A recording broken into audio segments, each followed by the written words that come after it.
Welcome, everyone, to Constructed Chaos, where we run our D&D live streams every single Monday and Wednesday at 7 p.m. Central Time, and where we have quite a few new viewers here in the chat. I was just chatting you guys up before stream got started officially, and seems like a few of you have come by to check out the chaos for yourself.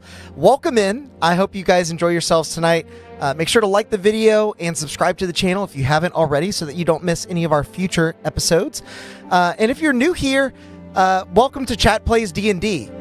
This is how it works. Essentially, we have a opt-in that you can type exclamation point roleplay to opt into the system.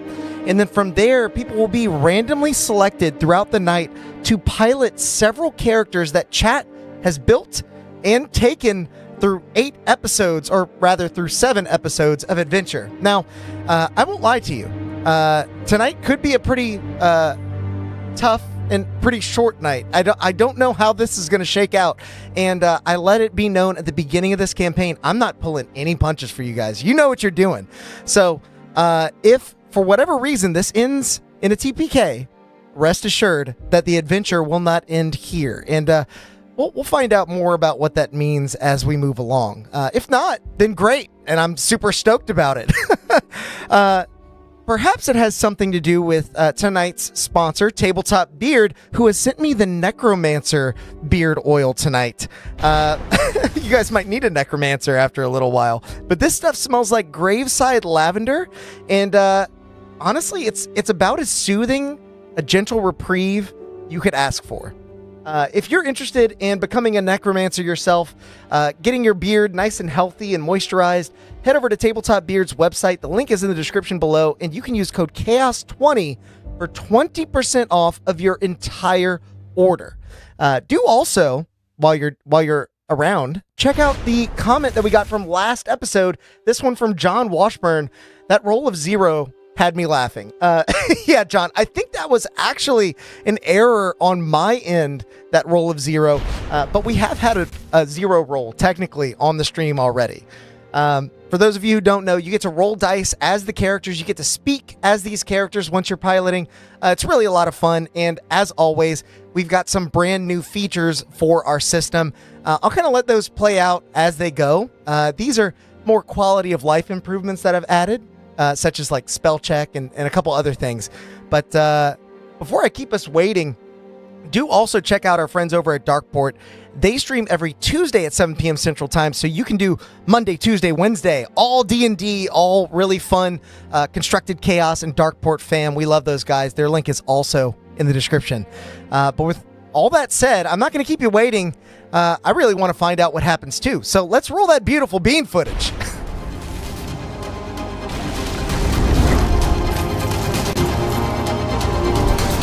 You dash back into the streets of Nerethys. The heavy stone door that barred the way now collapsed onto the crumpled Kuatoa that attempted to entrap you. The cathedral groans like a dying beast, its carved tendrils quivering along the walls as if the building itself resents your escape. Kytheron's words seep into your thoughts, the sound vibrating in your bones as you turn back to look upon the face of your former friend once more. Held aloft near the cathedral's shattered dome, his form dangles from another pallid tendril snaking out from the cracks below, his body limp yet somehow upright as his milky eyes are fixed on you. His unmoving gaze attests to the promise that still ripples through your mind. There is nowhere to hide.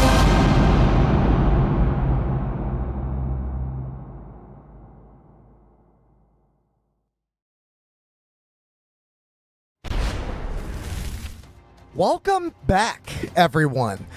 So on that intro break, I was checking out our roleplay opt-in, and it looks like we only have 2 people in there. So, there's Dark Knight Yin and Andres adding to the pot. Seriously, there's not a whole lot of people here in the chat. So if you guys are interested in role-playing some of these characters, go ahead and add your name to the list. There's a really good chance that you'll get to pilot some of these. And without further ado, let's find out who's piloting our Shadow Sorcerer Halfling, Yancifer, tonight. Let's see. Dark Knight Yin, the first time you're here at the very start of a stream, and you're piloting our very first character, Yancifer. Good to have you, man. Let's see who's going to be piloting Valen, the Muscle Mommy Barbarian, who is also Dwarven. XIVM, regular of the stream. Good to have you, friend. I hope you can pull out all the stops and save us tonight, because we're going to need some help as we round things out with Nargith, the Fire Goliath Paladin. Russell Mooney, another regular. Good to have you guys in the pilot seat. This is going to be a hot one. So let's dive right in with our first little bit of the session, a chase scene. As you all may recall, when we last left our adventurers, they were narrowly escaping a cathedral. Lol. Welcome, XIVM. You guys were escaping a cathedral by the skin of your teeth. Hot on your heels was someone you thought you knew. A male merfolk who was friendly to you only sessions ago now seems to be possessed by some other entity that has introduced themselves as Kytheron. They now are chasing closely behind you. You have done well to subdue some of the Kuatoa that were under their command. But it is now their turns. Run, muscle mummy. Don't let the squid take you. Don't let the squid take you! No telling what they would do with that muscle mommy and all of the tentacles stored in the mysterious barbarian storage space. These Kuatoa are going to take their turns. However, if you recall, one of them is positioned under a very heavy stone door. I'm going to say that they're restrained, and I'll have them roll an athletics check to see if they can get out of that. That's a 4 on the die. They are definitely not getting away from that door, but this one on the far side, let's see, 1, 2, 3, 4, 5, 6, can get just out of the door, hot on your heels, chasing you down, hoping to do their master proud. You see they begin to conjure a globule of acid snot at the back of their throats as they spit it out. They're going to send that actually at Valen, since you'd probably be the last one to have gotten away, and away from them specifically. Let's see if this is going to hit you, Valen. That's a 6. A 2 on the die, plus 4. That globule goes sailing past you, striking some of the stone and beginning to instantly peel away what's left of the ruins of this ancient city, Nerethys. We now move past the Kuatoa's turns to Yancifer. Now, before Yancifer, you decide what you're going to do. I'm kind of going to explain what you're seeing here. Normally, each of these squares is 5 feet, but because we're doing a chase scene, I'm going to have each of these squares be 30 feet once creatures make it out of the door. So I'll actually position this guy here.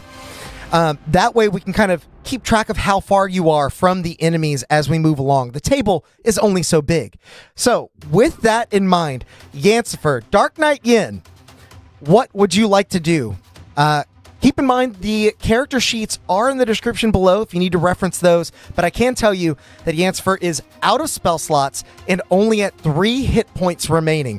Things are very dire at this moment. So choose wisely, whatever you all do. And chat, if anybody ends up stumped, feel free to suggest some actions as well. I fully expect us to be pulling out all the stops to get out of this one.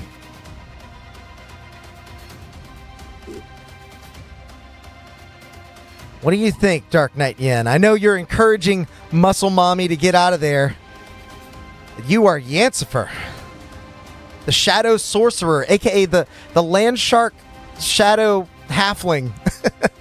Lots of flavor on this character. But transforming into a shark at this moment may not be exactly the out you need, considering that you are in the city of Nerethys, drained of all water. You stand upon dry land as the ocean circulates above you. You can see far in the distance the faintest glimmer of sun.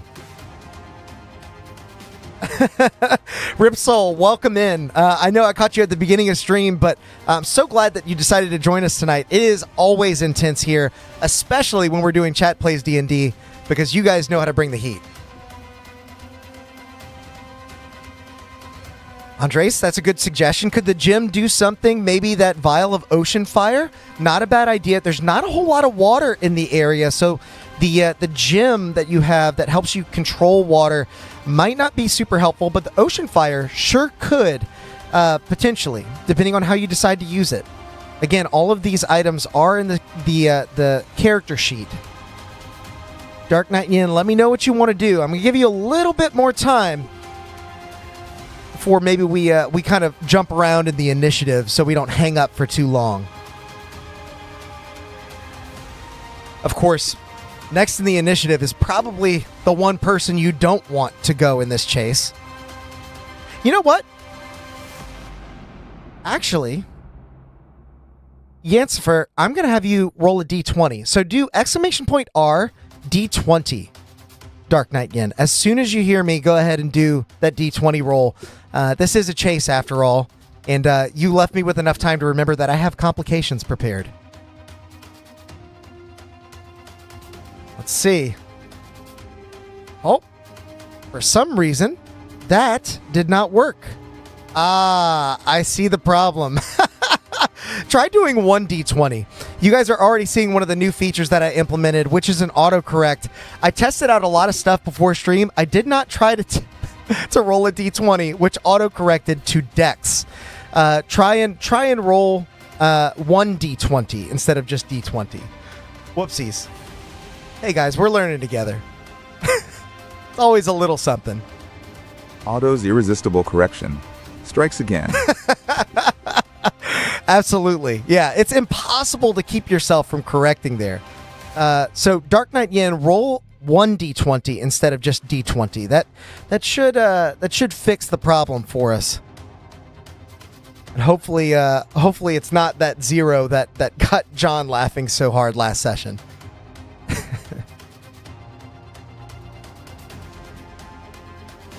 There we go. It didn't autocorrect that time.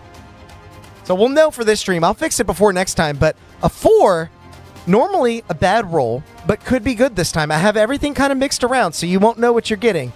As you sprint out ahead, some of those ghostly forms that you saw stirred up by the wind in Nerethys during your short rest in the last session begin to move throughout your periphery.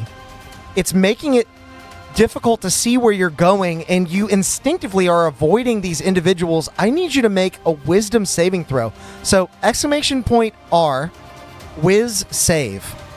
And we're going to see if you are able to see through this illusion and just push beyond.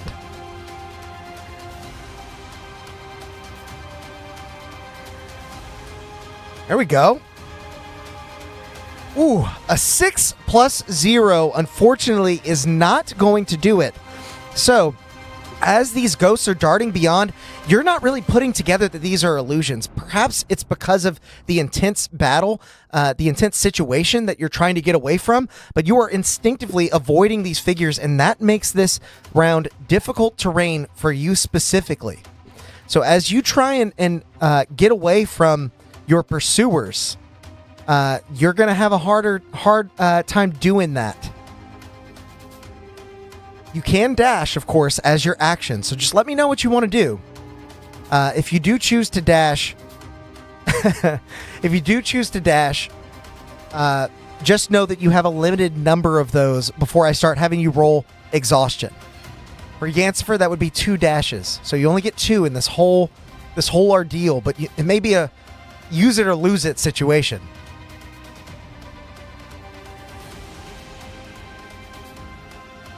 Is there any way damaged pillars... Are there any damaged pillars that Yancifer can shoot at with her crossbow? That's a really good idea. I would say that definitely there are plenty of damaged structures and pillars that you may be able to try and weaken so that they fall on individuals who may be pursuing you in this moment. It's definitely an option. I'll use my movement to get away. Okay, Dark Knight Yin, sounds like you're probably going to need to dash, considering these squares are 30 feet. The difficult terrain is going to allow you to get 1 square ahead. Now, it doesn't look like much, but it is, certainly.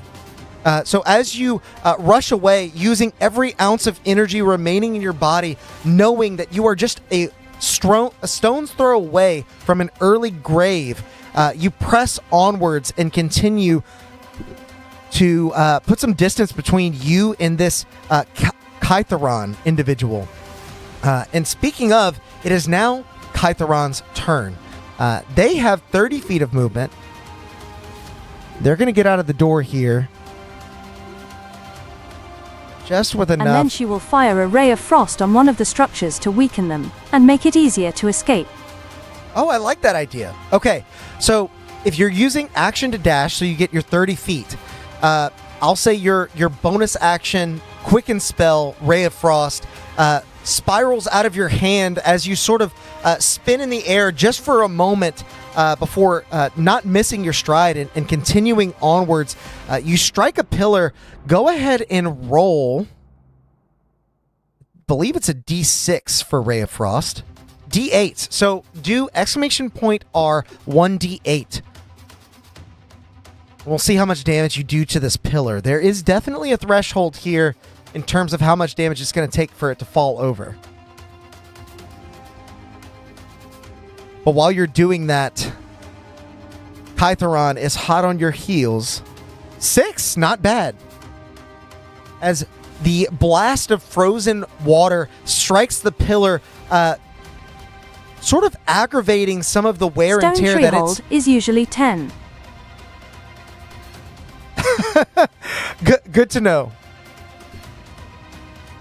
Stone tree hold. That might be an autocorrect all its own. But as the ray of frost strikes the pillar, it sort of aggravates some of the stone at the base that has been eroded over time, causing it to separate, and you see that pillar begin to lean at an angle. It's not quite broken yet, but it is certainly in a position where another shot could do it. Now, Kytheron, as he rounds the corner, he is going to get within range of all of you. And he's going to fire off with his trident. He waves it through the air, and you just see this bright blue sort of arc ripple through the atmosphere towards, I'm going to say Valen again, because you're close enough for him to target. See if that is going to land. That, unfortunately, is a 19 on the die, and Valen, that is going to strike you. And as it connects, you're going to take 8 points of cold damage and 4 points of psychic damage. Unfortunately, that is not anything that you resist, and you are now down to 5 hit points. Only 5 hit points on Valen here. Seeing the blood in the water, so to speak, Kytheron is going to make his second attack on Valen as well. That is a 6 on the die for a 12. Valen, does that hit you? It does not. So after being struck by this first attack... Should have aimed at the monster, as Ray of Frost reduces the movement speed by 10. Oh, I see. Yeah. That's not a bad idea, though. I like what you did with the pillar. We're gonna keep that going, especially because at this moment, I imagine your character is just trying to get away, right?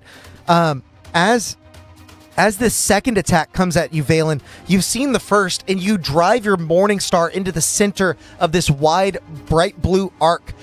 You feel the cold ripple through the metal of your weapon, but you hold firm as it basically bisects the attack and drives it into the silt below you. With that, it is the end of Kytheron's turn, and we move on to Nargith, piloted by Russell. So, Russell, let us know what Nargith is doing. Valen, you are on deck with just 5 hit points remaining, so be thinking about what you want to do on your turn as well. And I'll say, as Kytheron is out of the door here and making these attacks, you're able to see even more clearly that there is a tendril wrapped around their midsection and sort of trailing off of their tail. You've seen this before. You've fought these tendrils before, but you have not seen them more or less possessing a creature as of yet. And that appears to be what it is. Nargith does have a lance. Does a lance have a thrown property? I don't think it does. I don't think you can throw a lance. You might be thinking of a javelin, and I think you have javelins too. You don't have a javelin, and you can't throw a lance, but your reach is 10 feet with it if you'd like to swap to it. Just keep in mind that you'd have to drop your shield to do that. That could be a bit dangerous on one hit point. If you would really like to throw the lance, I would allow that to happen. There would just be a check involved, so know that, I suppose. I'd like to use Divine Sense, then dash away. Okay. With your Divine Sense, you channel, once again, the divinity that you have felt in your bones since taking your oath of vengeance. That fire lights within you. Your beard begins to curl up and glow red hot. Your eyes begin to glow brightly as within an inch of your life, you are going to live like there is no tomorrow, because there very well may not be. As you dash with 35 feet of movement, you get 70 feet away. I'll kind of inch you a little bit further. That way we know that you are stomping through the silt here. The stone is crumbling beneath your feet as you use your Divine Sense to scan the area ahead of you. I'm going to have you roll a d20. So, exclamation point R, d20 for me. I want to see what your complication is. Sorry, I forgot to do that at the start of your turn, but we're getting it now. Keep in mind that there are good ones mixed in here, so you could get something good. A 1. Let's see. Okay.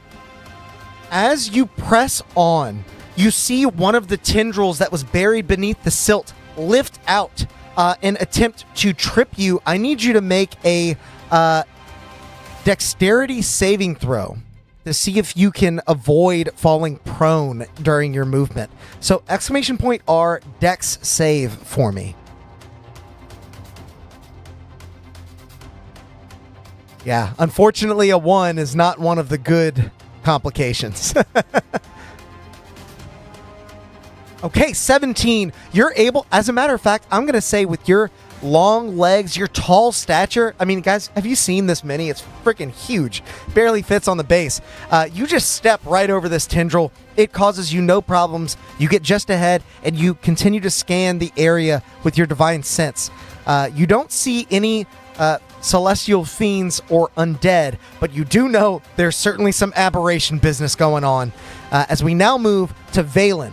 So, XIVM, Valen, I'm going to have you roll me a d20 before I forget. So, exclamation point R, 1d20. Unfortunately, regular d20 autocorrects to dex. Chuck the ocean fire vial at the baddie and teleport 30 feet in the direction we are headed. If I am still raging, then rest of normal movement. You're absolutely right, and that's a great memory because your wild magic barbarian feature did give you some teleports last session, and that is still definitely on. I'm going to have you roll that complication first, and then we'll continue. We'll see if you're able to do what you want to do. Ooh, 19.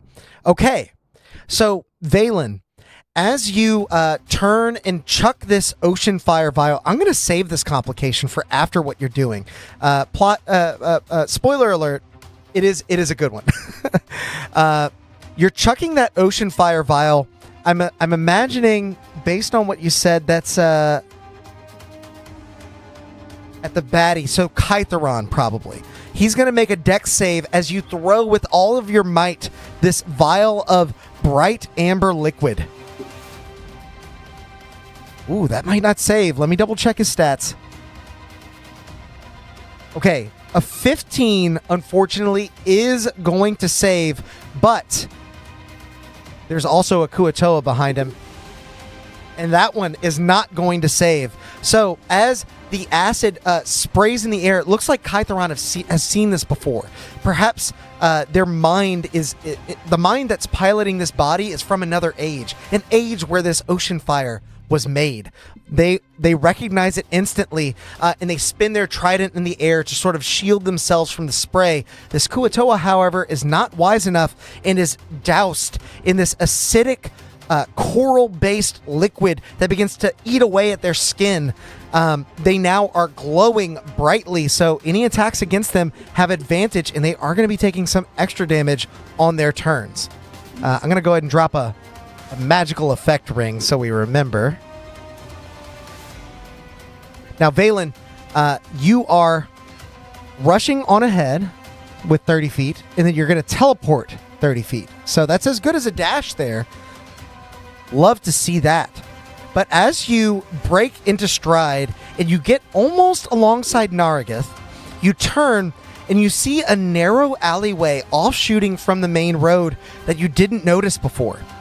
Now, you don't have to go that way, but if you would like, you can try to navigate that pathway and perhaps make it into a shortcut.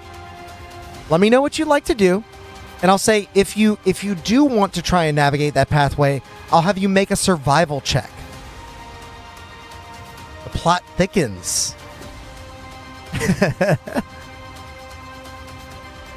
Yeah, that teleport on your wild magic is really coming in clutch. You got Guys, that back I see to back. a shortcut.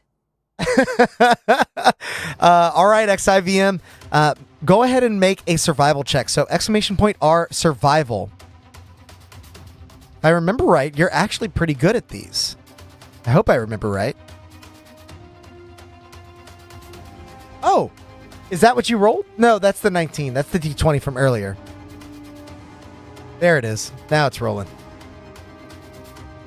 21! A 19 on the die. I had to double check, make sure it wasn't a nat 20. But yes, you are very easily able to navigate these passageways, traveling through the city of Nerethys and studying that cursed map that led you through the bridge of Nerethys. You are very aware of how the Nerethians built their architecture, and you're able to find a very quick path through this passageway, and you break Kytheron's line of sight. So he's going to have trouble targeting you, of course. I'm going to have you now make a stealth check for me, XIVM. We're going to see if you're able to get out of this chase entirely after breaking line of sight. So go ahead and do !R stealth. We'll see. I know you're good at that. Believe it or not, this is a stealth-based barbarian. Okay, a 13 is unfortunately not quite going to do it. So you are still in the chase here, but you can't be targeted by Kytheron on his next turn. As we now move on to the Kuatoa. He's going to move his full 30 feet, and actually he's going to dash. But as of this moment, none of you are within range. So as he's sort of dashing through the open air, he is going to take, was it 1d4? I think it was. 1d4 points of acid damage. 2 points, just chipping away at him. As you see his skin being peeled back, some of that liquid is eking into his gills. He's having trouble breathing even on land here. So you can imagine how painful that would be. As we now move on to Yancifer's turn. Right back to you, Dark Knight Yin. What is Yancifer doing in this moment? You're kind of falling behind the rest of the pack. I'm going to have you do another complication roll. So !R 1d20 for me.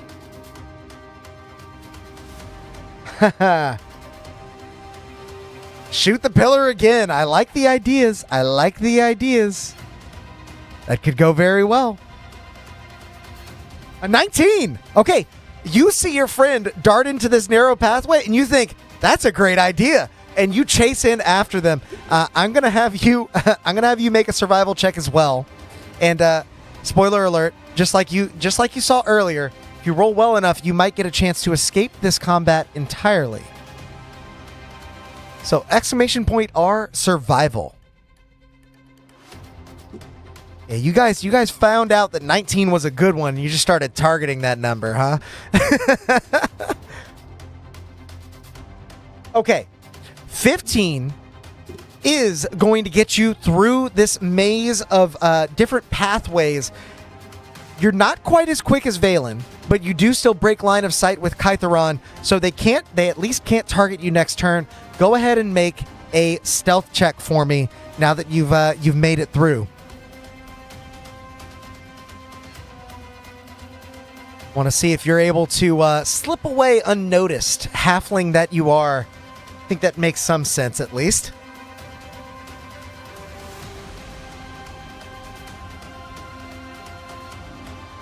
Oh, Andres, I didn't even see you pilot into Yansfer there. Okay. Well, we know, unfortunately, that a 3 is not going to get you out of this chase, but you cannot be targeted by Kytheron in his next turn.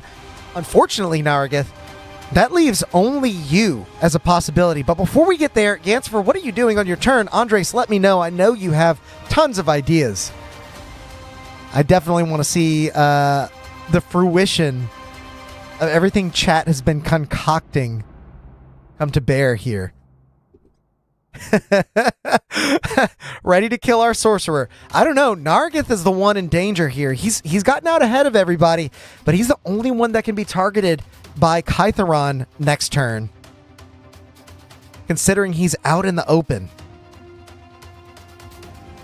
So, Andres, what are we thinking here? What is Yansfer going to do as you charge away through the maze? And at this point, we can even say it's before you enter the maze. But Jason 96. This looks like it might be end for your paladin. It definitely could be. I really hope it's not, but it could be. I'll be happy just to get out without a TPK here. This was pretty dire straits where we left off. When I started planning the session, I was like, I don't know how much slack I can cut these guys. Y'all did great, by the way, but it is difficult. Like I said, I'm not pulling any punches. Saft, welcome in, friend. You did not miss your turn. As a matter of fact, you can jump into the roleplay pool if you wish, and we'll definitely get you in on some of this action.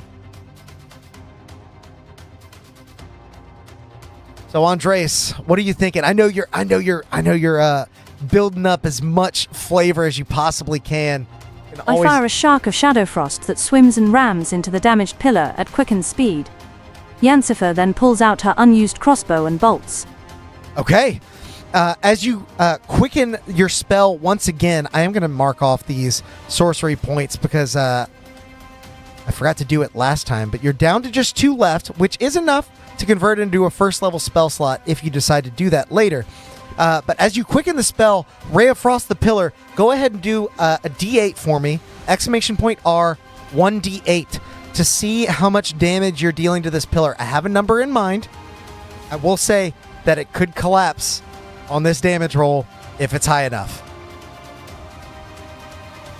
Renarius, welcome in, popping by to say hi, usually on as Darth Melkor. Good to see you, Darth Melkor. 4. So, Yansfer, as you throw out this ray of frost towards the pillar, once again exacerbating the deterioration and decay near the bottom of it, sort of stretching out the cracks in the stone as ice does when it freezes, you are able to loose this pillar. And you know what? I have a pillar right here. As it falls over, it is going to create some difficult terrain for Kytheron.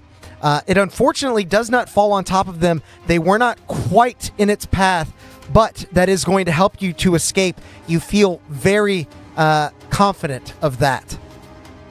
So, the other thing, you pull out your crossbow. What are you doing with your action here? What are you doing with the rest of your turn? Are you firing that crossbow? Or are you using an action to dash? What are we thinking? Did use your action to dash last turn, so you only have one more free dash left.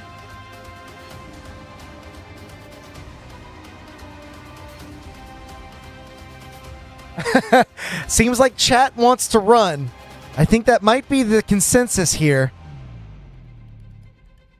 And apologies for not having you roll attack rolls on that pillar, but I feel like that's a stationary object. We're in dire straits. You're definitely hitting that thing. I know what your modifier is. Bravely run away, away. Brave, brave Sir Yansifer. What do we think, Andres? And for that, on that note, Nargith and Valen, be thinking about what you guys want to do. There is one enemy that needs to go before you, but you will be next after them.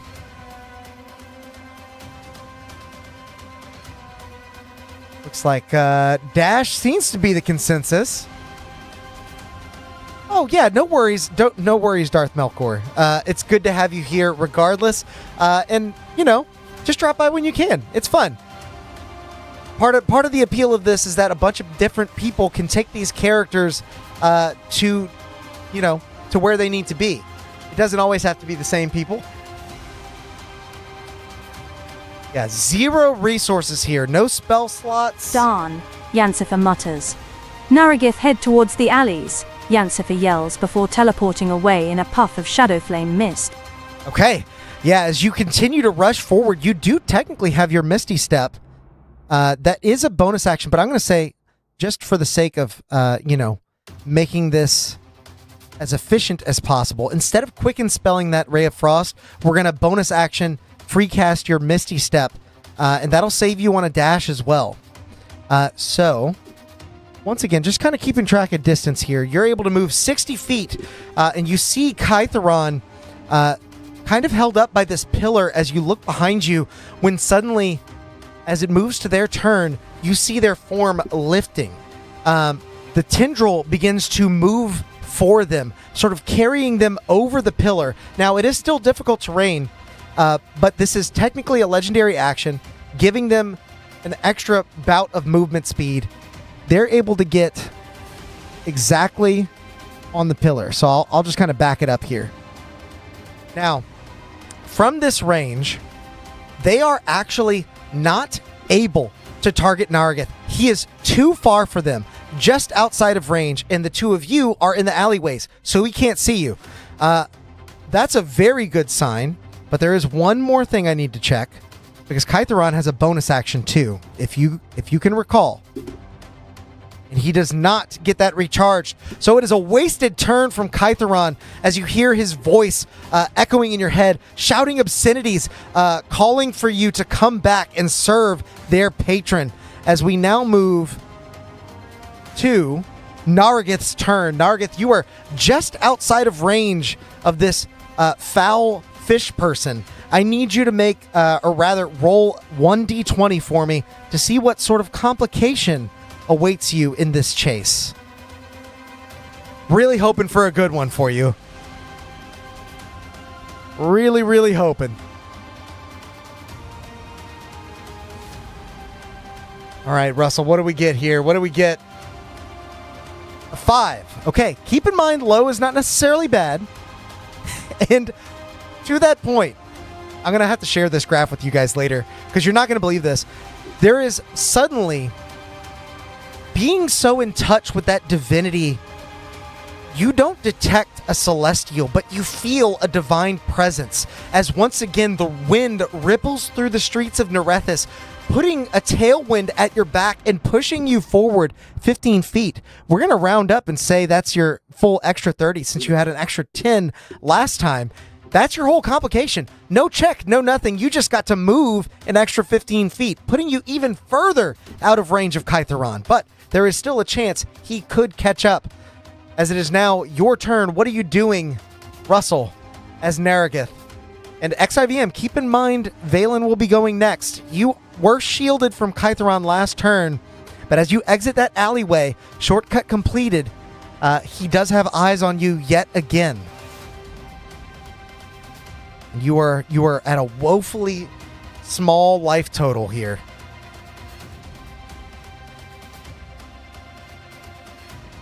What are we thinking, Russell? 5 really helped us out. I follow Yancifer's advice and run into the alleyways. Okay, as you rush forward, that alleyway is a little bit further behind you, and because of the complication you rolled, there's not one ahead of you, but you know at least that breaking line of sight could be useful here. If you want to get creative with that, I will certainly allow it. What are you thinking? You do still have another dash left as Nargith before I have you start rolling for exhaustion. Keep in mind, there's no hard limit on dashing. You just have to roll to see if you get exhausted. That's the only thing. I do kind of like the new chase rules. I've adopted some of it and altered some of it. Any more pillars to break? I'm going to say that for right now, there are some structures that could be collapsed. Perhaps not a pillar, but maybe a structure you could knock down and cause some debris to shoot out. I'll let Russell be the judge of that. If you want to press forward in that direction, obviously it will eat your action to make an attack on such a structure, but it seemed to work out well for you last session since you were able to collapse the door and get yourselves and you and your allies out of that sticky situation.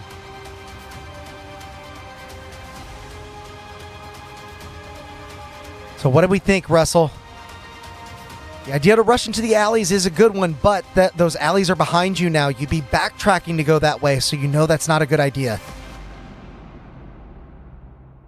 There are certainly other options available. I want to try to break down whatever looks like it can get in their way. Okay, great idea. So as you rush forward, I'm going to say you kind of move at an angle here, and you find a dilapidated structure held together by just one last column. Now, this pillar wouldn't fall and do much damage to them, but if you can knock down the entire structure, it'll kick up so much silt that you may actually be able to break line of sight with Kytheron, and you know how valuable that can be. So I'm going to have you make an attack roll, or rather, just go ahead and deal damage to this pillar. Easy enough to hit that stationary object. So go ahead and do 1d8 plus 5 for Nargith. So exclamation point R 1d8 plus 5. We're going to see how much damage you're able to do. I will say that last pillar had 10 hit points. They are pretty worn down, so this one may be something similar. That may be the amount we're looking for. Come on, big roll, big roll. 12! Oh, that is a big roll. Nargith, as you charge in, wielding your longsword, you bash the pillar first with your shield and then drive the longsword into the crack that forms, using it as a crowbar to knock this last support over. The entire structure comes crumbling down and silt pours out of the doorway into the open street, causing a sort of smoke screen for you and breaking line of sight with Kytheron. The last thing you see of Kytheron before that silt takes hold is him using that legendary action to move another 30 feet. Getting a little bit closer to you and your allies, but you know that you at least are safe with your 1 hit point. You set your eyes forward and continue to look for a way to escape. Valen, it is now your go. I'm going to have you roll another 1d20 to see what your complication is. You're on a good streak here. The entire party could be something good, could be something bad. If I can chuck a javelin at Kytheron, I will and teleport and move again. If I cannot see him, I will just move. You definitely can see him. Thank you for giving me those options there, because that dust cloud is out ahead of you. So once we figure out your complication, sorry guys, we got some pups barking. Did I remember to use my regular movement? LOL. Russell, you did. I moved forward for you to get you closer to that pillar. So you did move your 30 feet there, or rather 35. So, Valen, with a 9, as you continue to move forward, that wind that helped Nargith at his back, then circles around and you feel it swelling into your lungs. You feel a burst of energy welling up from within you. This is not rage. It is something else. You are revitalized and you're going to regain 2d4 plus 2 hit points. So if you would like to roll that in chat, we're going to find out exactly how much healing you're getting from this divine wind that is flowing through the streets of Nerethys. Someone out there is looking out for you and your crew. Like I said, I'm going to have to send you guys this list. I'm not... you know what? I shouldn't put it in Discord right now because then you'll know what they are. But I'll send it after so you guys can see you've rolled so well on this. Okay, 11 points of healing. You're actually looking a little bit healthy here, Valen. As your wounds now begin to close up, you feel re-energized and you charge ahead, turning only for a moment, spinning on your heel to launch a javelin at Kytheron.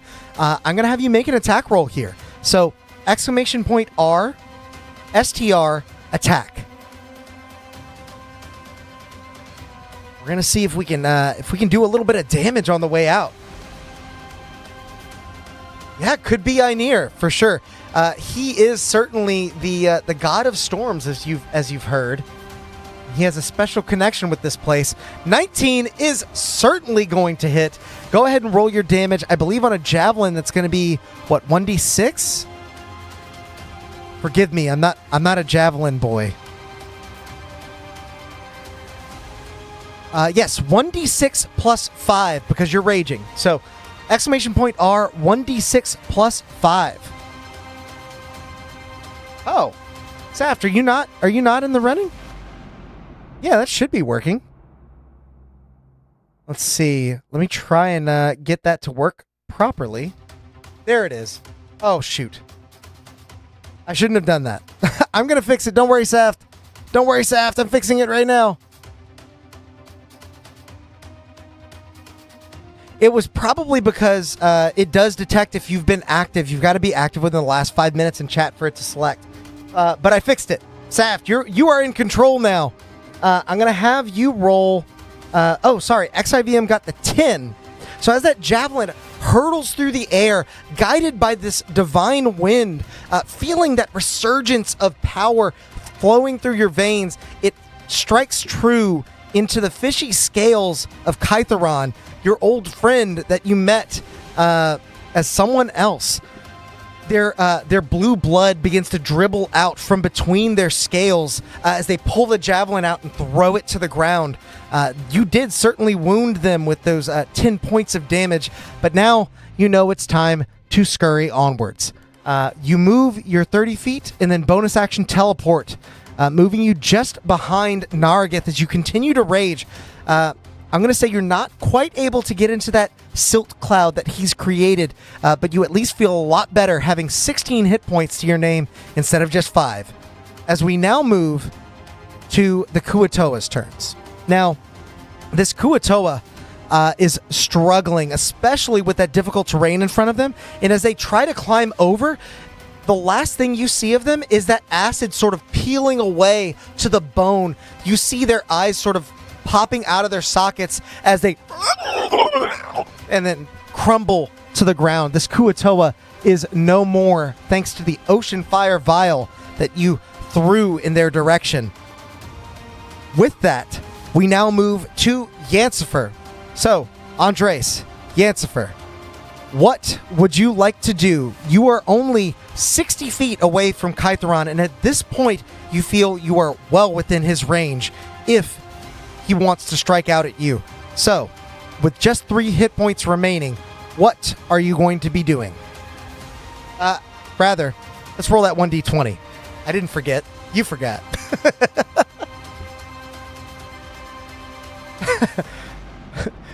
Kua Noah. I hardly Noah. Andres, you are not still hidden from him. That's only going to last for a round. Sort of mechanically, I flavor it that way. But as you exit the other side of this pathway, since you weren't able to stealth, you are back in his line of sight. See what we get here. 11. That is not one we've rolled yet. So, I can't believe this. Seeing Nargith pushed at his back, that extra bit of tailwind moving him forward, seeing Valen now beginning to inhale that wind and revitalize themselves, you look to the skies, hoping that the storm will bless you as well, and indeed, it does. As everyone, not just you, for the next turn, gets an extra 15 feet of movement. So, you have an extra 15 feet of base movement. The wind is swirling around your feet and causing them to move at a faster pace. If you dash, you can move 3 squares instead of just 2. So, what, Yancifer, would you like to do? Andres, let me know. That is a big boon that you just got for everyone. Wow. And just so you know, it's right next to the all movement is halved for the round option. XIVM, I like the idea. What do you think, Andres? I know we're going to get something really flavorful here. I can't wait to see how Yancifer flavors this.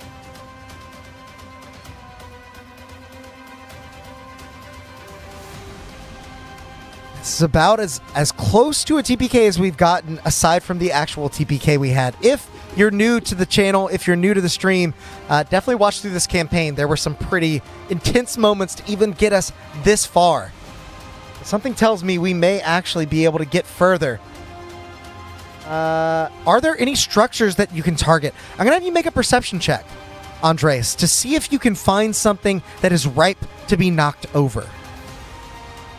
At this point, around this area, Nargith has collapsed the structure. You've knocked over a pillar.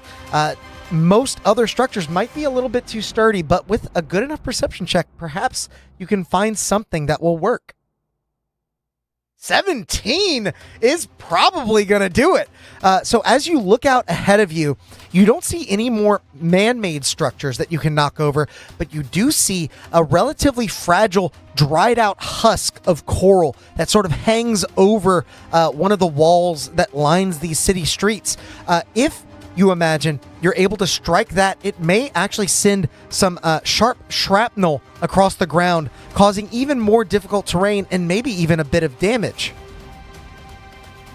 So if you would like to do that, you certainly can. This time I will probably have you make an attack roll to see how well you can position your shot.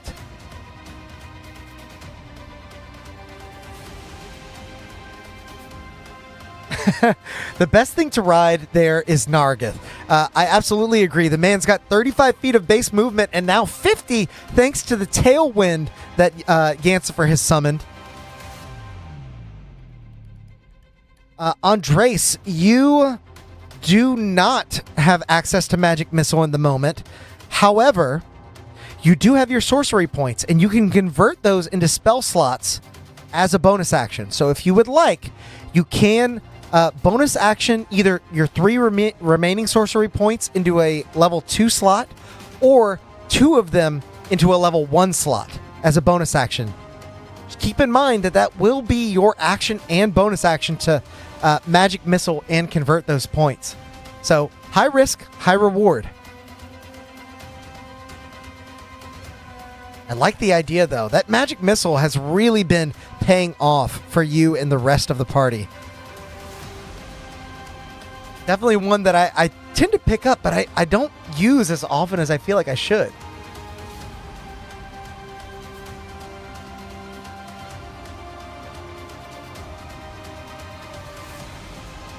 So what do we think, Andres?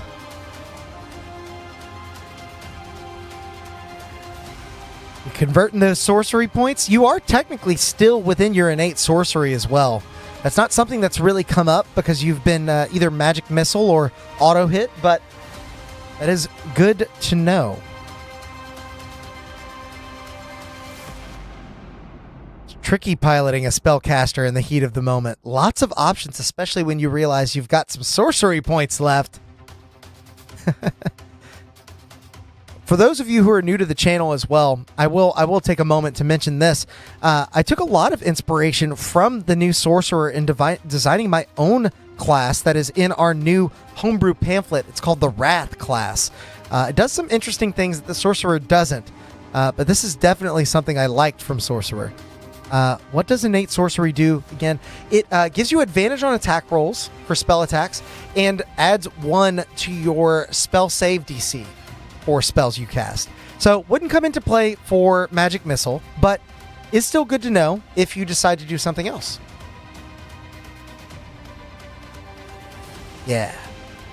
The Wrath is definitely a totally different class. As a matter of fact, when I was doing some of the balancing and playtesting, I formed a little party for some of the mock combats, and there was a sorcerer in that party, just so I could see how they played in comparison to each other. Oh, great timing there, Chaosbot.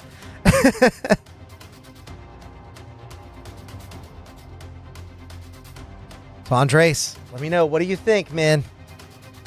Give you just a little bit more time before we press on here.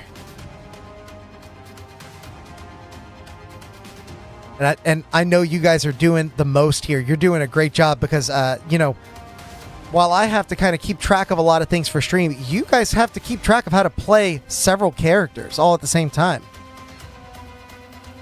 Saft, yes. Valen is currently raging and running away, turning around every so often to throw a javelin in the direction of Kytheron because they have a free bonus action teleport every round. That has really helped out in this chase. Yeah, Dark Knight Yen. This is about the most intense situation that they've been in. There was technically a moment where all the players went down, but we've never had to flee from a battle. That's what's happening now. And although the thought hasn't crossed the minds of these characters yet, I imagine that they're thinking that even if they do get away, they're going to have to get past this area based on how the city is constructed. How many javelins left? Looks like 9, I believe, because I think we started with 10. You can always double check that inventory. Oh, there was only 1 in there, but I remember we did 9 or 10, so I'm going to give you 9. There you go. Now there are 9 javelins left. Thank you for keeping track of that. Yancifer takes a deep breath, nerves rattling at her core, and uses her crossbow to aim a firebolt at the coral, a burst of shadow flames screeching through the dry air as she books it. Okay, so saving some of those sorcery points, you aim that firebolt at the coral. I'm going to have you make an attack roll this time. You do get advantage on this. So, exclamation point, CHA, attack, ADV. The most complicated command we've had so far tonight. There was an extra improvement I made to the attack rolls as well. I don't know if it'll come up, but we'll have to see.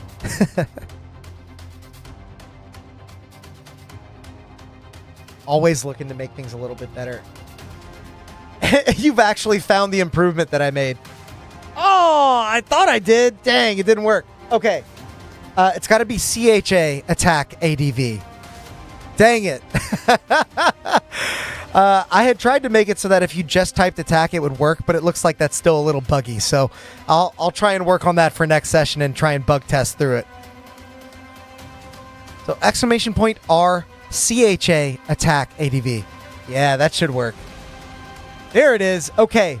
With a 22, you definitely are able to find the right spot as you sort of position your aim just to the edge of the coral, so you're not striking at a big chunk of it. You're sort of trying to create this cloud of shrapnel, and strike it you do. Go ahead and roll 1d10.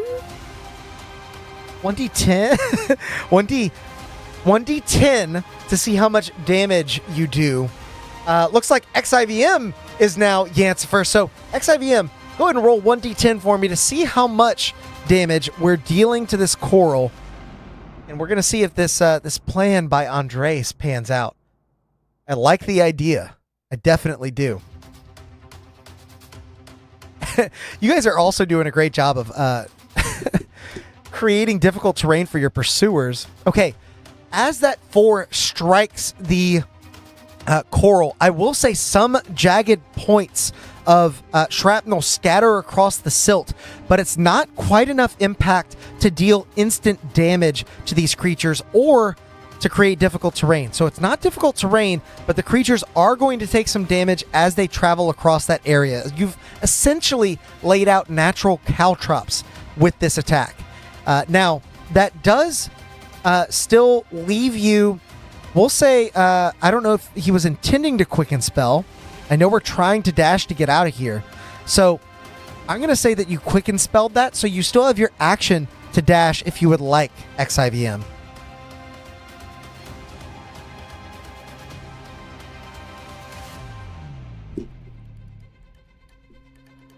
Just let me know. Andres, I liked the gamble. I liked the idea. It was definitely not a bad one, and it could still pay off. Please. Okay. With that action, Yancifer, you then turn, seeing that it wasn't quite as effective as you hoped, and with that extra 15 feet of base movement, you are able to move 1, 2, 3 squares, getting way out ahead of the rest of the group as you see the wind now circling their feet as well. We're going to move on from your turn, and it is now Kytheron's turn. He's already taken his legendary action, so we're at the top of his turn. He's going to take one intimidating step forward and then look to you, Valen, as he attempts to strike you. Let me see first if he gets his recharge. He does not. You guys have been very lucky on that front.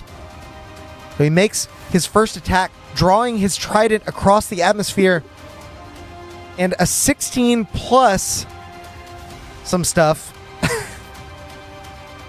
Yeah, 16 plus 6 unfortunately is going to hit you, Valen. You're going to take another 12 points of damage, now bringing you down to just 4. Thankfully, the wind has breathed a little bit of life into you, so you're hanging on by a thread, but unfortunately, Kytheron gets a second attack. That is a 2 on the die as that second attack once again misses you. You dive out of the way as the spiraling arc sort of cuts through the atmosphere, slamming into what's left of the structure. Nargith collapsed. You are still up, and as a matter of fact, you are on deck. We're going to move to Nargith first.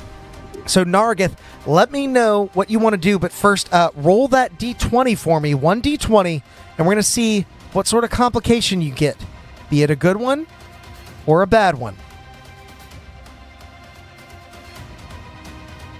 You guys are barely skating this by. I cannot believe everyone's still up. Okay, 16. Okay. As you move ahead, Nargith, Yancifer has darted out in front of you and then points upwards.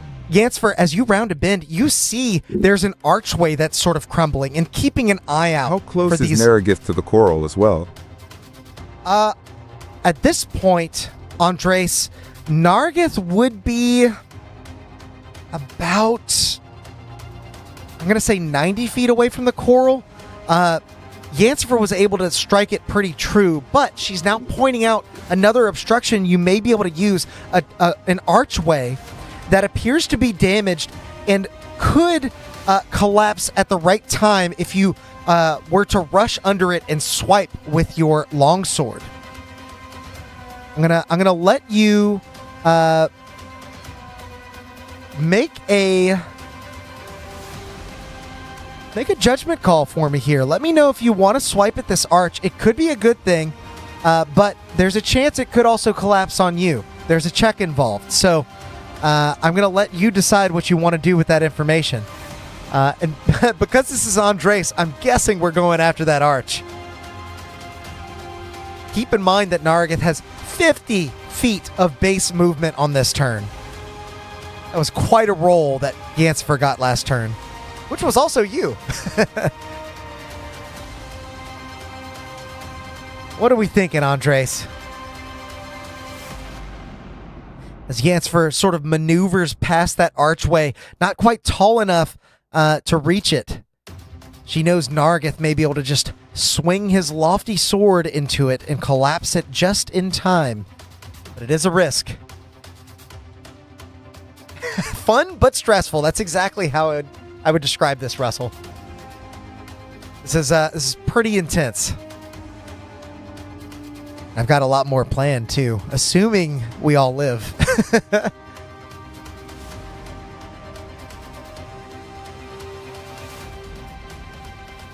What are we thinking, Andres? Give you a little bit more time here. That added complication definitely makes decisions harder. But if you want to ignore that arch, you have plenty of movement to do whatever you want with. Chaos bot, not now. The chaos is on next stream. And I'll use this moment to advertise Wednesday. Make sure to join us. I have some very big things planned for the Molten Myth. We'll be right back here at 7 p.m. Central Time. And that new feature I've been working on is finally done. So you guys will get to have some fun with that. I don't want to reveal too much of what it is. You'll have to come and see.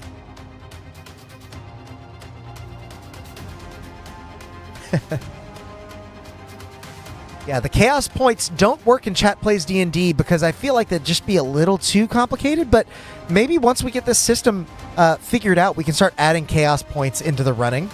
Certainly pretty popular in the other campaign.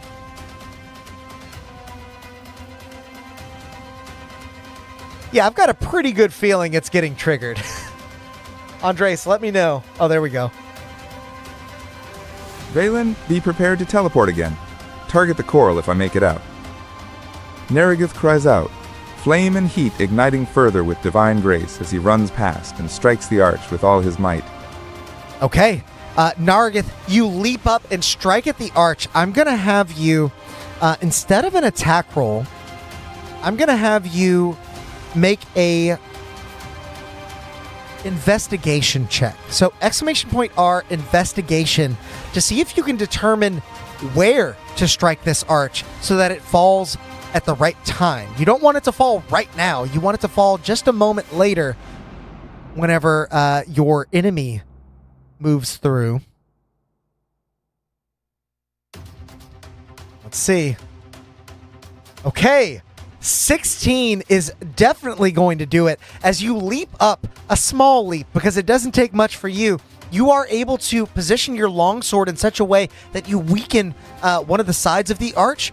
You see a bit of debris beginning to rain down, and as you land on your feet, even the thud has the arch begin to shift and loosen. That is your attack for the turn, but it is not falling just yet, so you can continue forward. You have 50 feet of base movement. Let me know if you would like to dash here. You do have one left.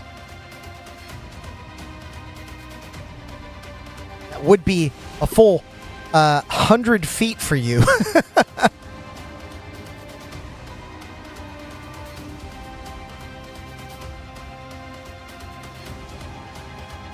Yeah, Ripsol, this is pretty intense.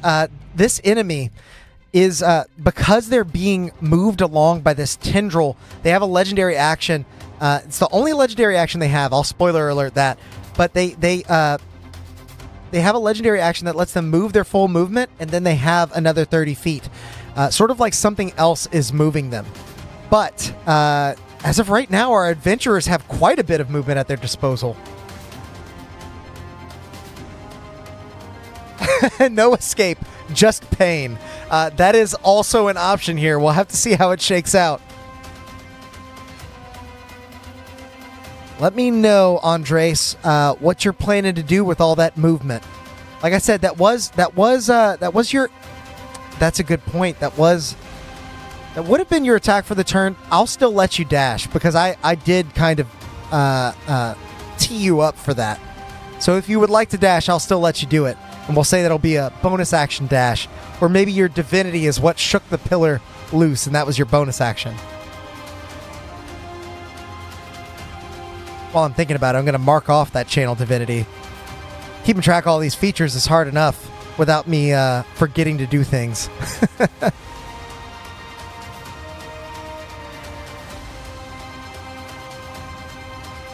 Yeah, Saft. Saft is chomping at the bit. We got to go, Andres. We got to go. Whatever we're going to do, we got to do it now. What do you think, man? I'm going to give you 10 seconds.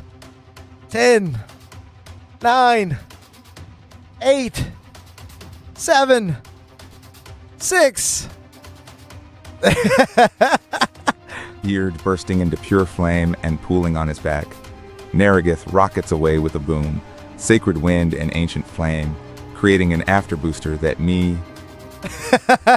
Sorry, I caught you halfway through that. But as you push forward, using the searing flame at your back to propel you forward, you are able to dash, and so you move 3 squares ahead. Nerethys, you feel comfortably out of range of Kytheron. As you turn around, you see Valen now just barely making it through that dust cloud that is now dissipating. The dust cloud that you created. We now move to Valen's turn. Valen, roll another complication for me. So exclamation point R, 1d20. Let's see if we can make it out of this. You guys are pulling away from your enemy. One last push could do it. Melts the coral behind him and what he passes. Nice. You see some of that silt actually turn to glass instantly behind Nerethys as the extreme heat causes it to transform. A 9. Did we get a 9 earlier? We did. You got the 9 again. So, Valen, I'm going to have you roll another 2d4 plus 2 to see how many hit points you regain as that wind revitalizes you once again. Someone who is watching over your party understands exactly how vital your health is to the rest of the group, and they are keeping you up here. I can't believe you got that 9 twice, on the Barbarian no less. Yeah, Einir is pulling out all the stops. I don't know how much they got left in the tank, but they are doing the most.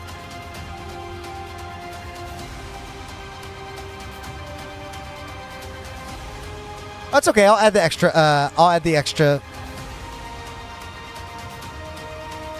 Oh, you did do +4 last time. That's okay. I'll subtract 2 now. Doesn't change that you are still up. So you were actually at 2 hit points. Whoops. With 6 now coming back, it's not a great roll, but it is enough to get you back up to 8 hit points.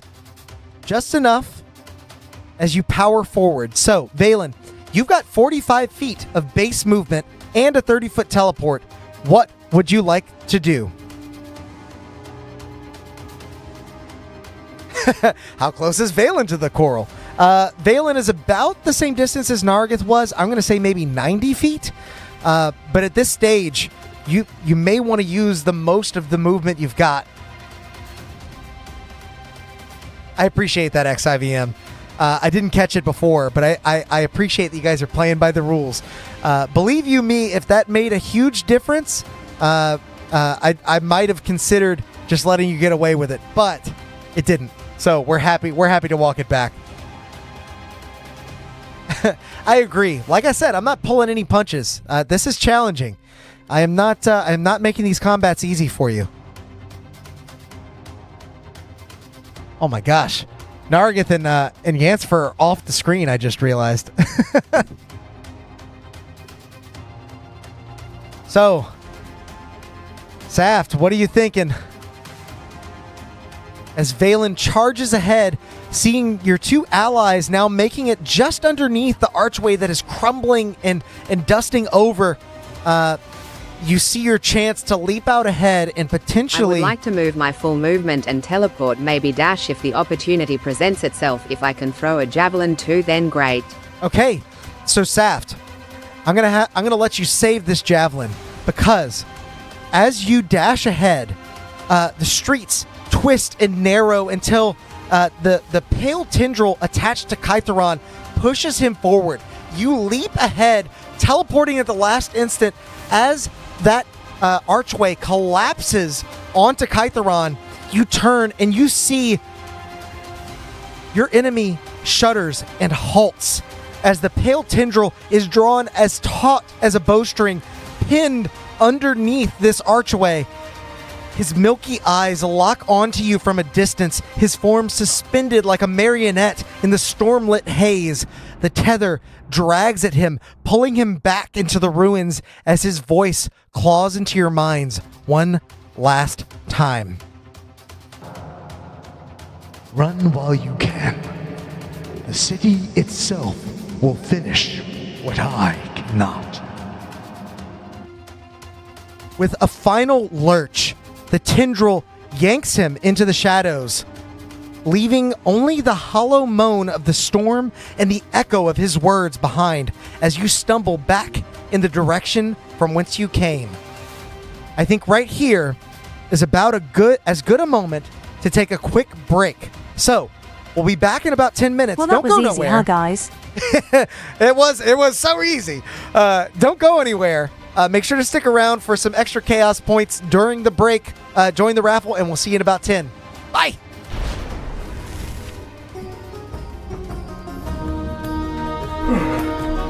Oh, terribly sorry. I didn't know anyone would be here while the stream was running. Give me a moment to tidy up. It's much better. Well, while you're here, we might as well take a moment to thank all of our members for supporting the channel and bringing this stream to life. A huge thanks to Tides of Mo, Tabletop Beard, Grim Reaper, Atmos Seeker, Justinian of Darkport, Angel Jobert, Angel of Darkport, Brett Venable, Dutin 103, Zebek Longfang, Lil Tired, Memebot 69000, XIVM, Jason Miller, Corey of Nerethys' Darkport, beard flares a Devin little in Beard, response. Wilfreda I plan to read in a cafe. Ruby Rod, Sam Huffpower, Daniel Struve, Agile Monk, Moon Goose McQueen, Jude Eshett, Malice, Russell Mooney, Bardic Agra, Mark Nygaard, Edward Heller, Logan Keller, Bartholomew, Ira Wing, Tracy Pudol, Bacon and Vodka, Jay-Z Chisler, Misfit, Monster's Mother, JDLM, Kathy Evans, Lil Cute Maple, Adam, Mike G, Joshua Hammond, The Azure Sky, Ashen, Christopher Denault, Jason 96, Joshua Kato, Harry Dong, Camo Camry, Rayan Harris, Triforce Samurai, Alexandre Henriquez, Mr. Nobu, Joe Zielbauer, Storytime with Knuckles, Cabbage Cat, Zeb Winkler, Martin Webb, J.O. Hurd, Ty Truerock, Mr. Giata, Daniel Martin, Darth Goose, Rensler, Licks the Prute, H.D. Siles, Rub My Beard, Ninja King, Fables D20, Ken Robinson, Shibnath Sin, Joseph Akili, KCC, The Rawan Portal, B.D., Pluck, Manny S., Rain Black, Golden 21, Storm, Johnny Littlejohn, Derek King, Casey White, Jim Douglas, Vuampi, Rachel, Chris Goodwin, Licia Harding, Buddha Weatherby, Oro, P.A. Nightmares, McFry, Mini Warlord, Jason Cash, John H., Biscuits and Gravy, A Chunky Monkey, I'm So Lost, Squiddy, Greg Frantz, Amberg, Ben Posey, Michael Horvath, Toby Rogers, Curtis Ellis, Chris Jones, Jason Rapper, Twin Steel, Jack and Aces, Allhead Said, Saft 911, Epicos, Eric K, Machinima 5000, Elijah Lloyd, and Drazadi.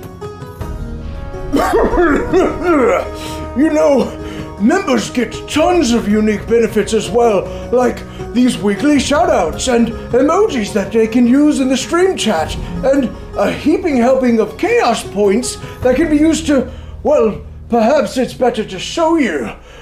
Welcome to Constructed Chaos, a D&D live play channel where you get to control the game. Join us on Wednesdays at 7 p.m. Central Time for our in-person live stream that allows you to influence our adventures in major ways, from alternate plot points to rerolls to absolute chaos. And tune in on Mondays at 7 for our brand new Chat Plays D&D format where you get to roll the dice and pilot the characters themselves straight from the live stream chat. And between it all, there's tons of homebrew content and guides that we release every single month.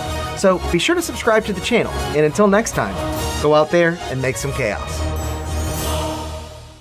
Greetings, viewers. Bramble Backfoot hopping by to let you know about our monthly homebrew packets issued to all those brave enough to join the ranks of our prestigious order. With a plethora of items, monsters, mechanics, and more, it's easier than ever to bring chaos home to your table. So become a member and let's fight the forces of evil together.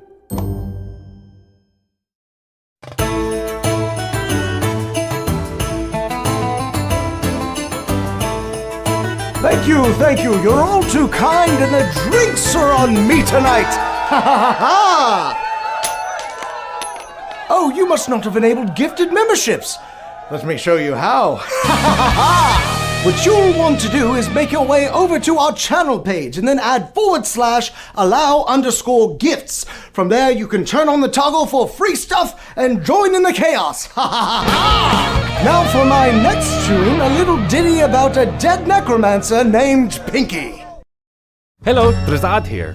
Oh my god, you have got to come check out all of our wares. We have so many different things. Help support the stream and get yourself some new magic items as well over at the Constructed Chaos store.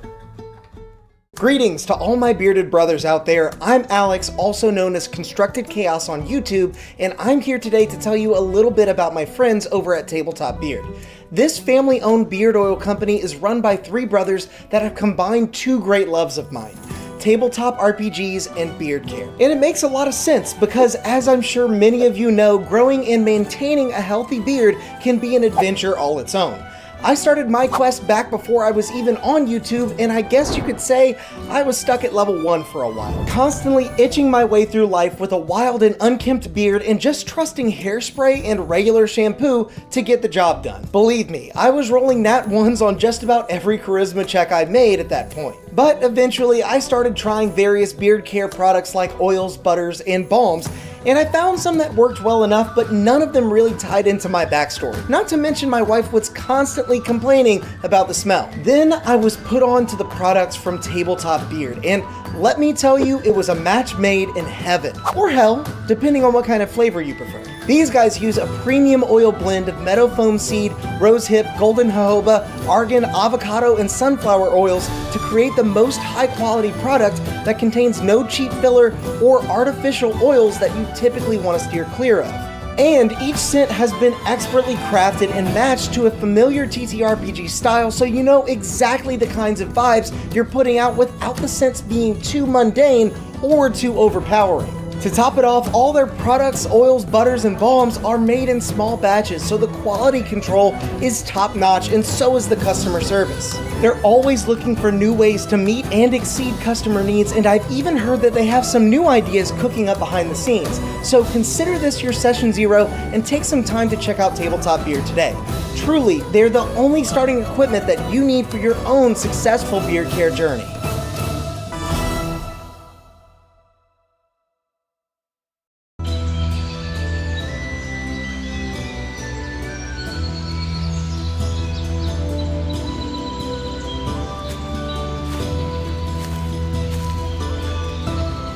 Owlbear Dritz here, letting you in on a little-known ranger secret that'll keep you satiated in the wild, even when you have no rations left.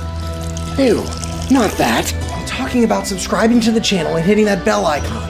It's easy to miss the signs of a stream going live if you're not prepared. So make sure to do that and... What was that?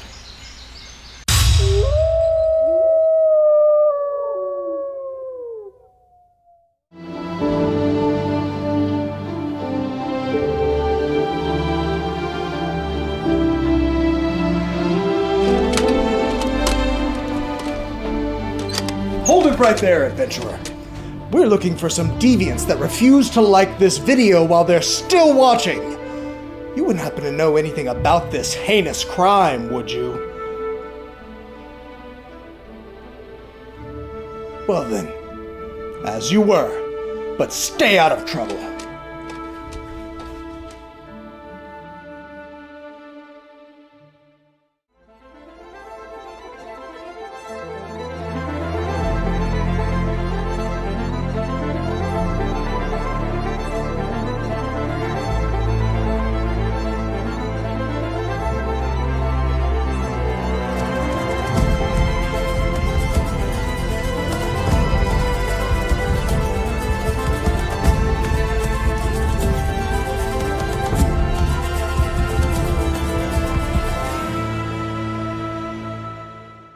It appeared out of thin air when they found it, as if by the will of the plains themselves. A curious and mysterious bauble that has turned up time and time again throughout the ages. Some have studied it all their lives, hoping to unravel its uniquely fascinating magical properties. Many more have used its power for their own, though all falling victim to fate in the end. Now, it calls to you, by chance, by destiny, by desire, it matters not. It calls to you, and it calls to be cast from your palm, so that it might deliver unto you the unknown wonders held within.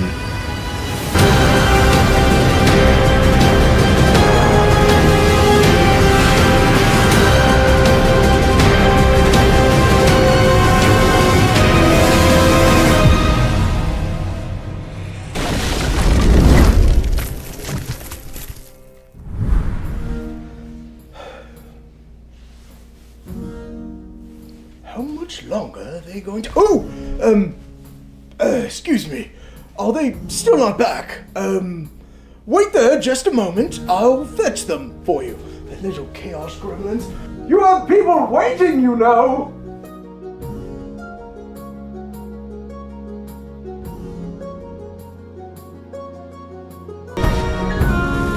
Welcome back, everyone. So, while we were on the break, I changed some things on the back end and ended up initiating a second raffle. So it looks like both XIVM and Andres got themselves 1,000 chaos points. So happy to give an extra raffle out. Happy to embrace that little mistake. Thank you guys for sticking around through the break. Very glad to have everyone. For those of you who didn't get it, we run this every single stream now. Thanks to Russell, who suggested this change. I really like it. It's a lot of fun. And speaking of fun, living is fun. As we now rejoin our 3 adventurers moving through the spiral streets, maybe still with a bit of pace.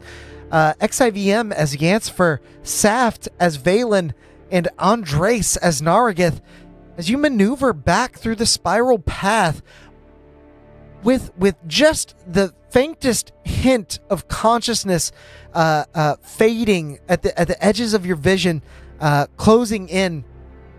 What are you all doing? What would you like to do in this moment? You are down, but certainly not out. You did survive. There are more trials to be faced. At this point, it has been quite some time since your last long rest, I will say. So if at some point you find a place where you would like to long rest, that is something that you would be able to do.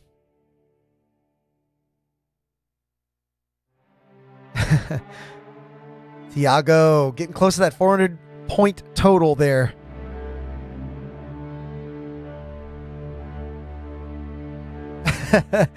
Take that chance. Take the chance. Rush right back into danger. Fight Kytheron, even on one hit. No, just kidding. Maybe now's the time for a little sleepy bye. But you guys let me know what you're thinking. As per usual, whoever lets me know first, you all will get to decide. We need to rest, I think.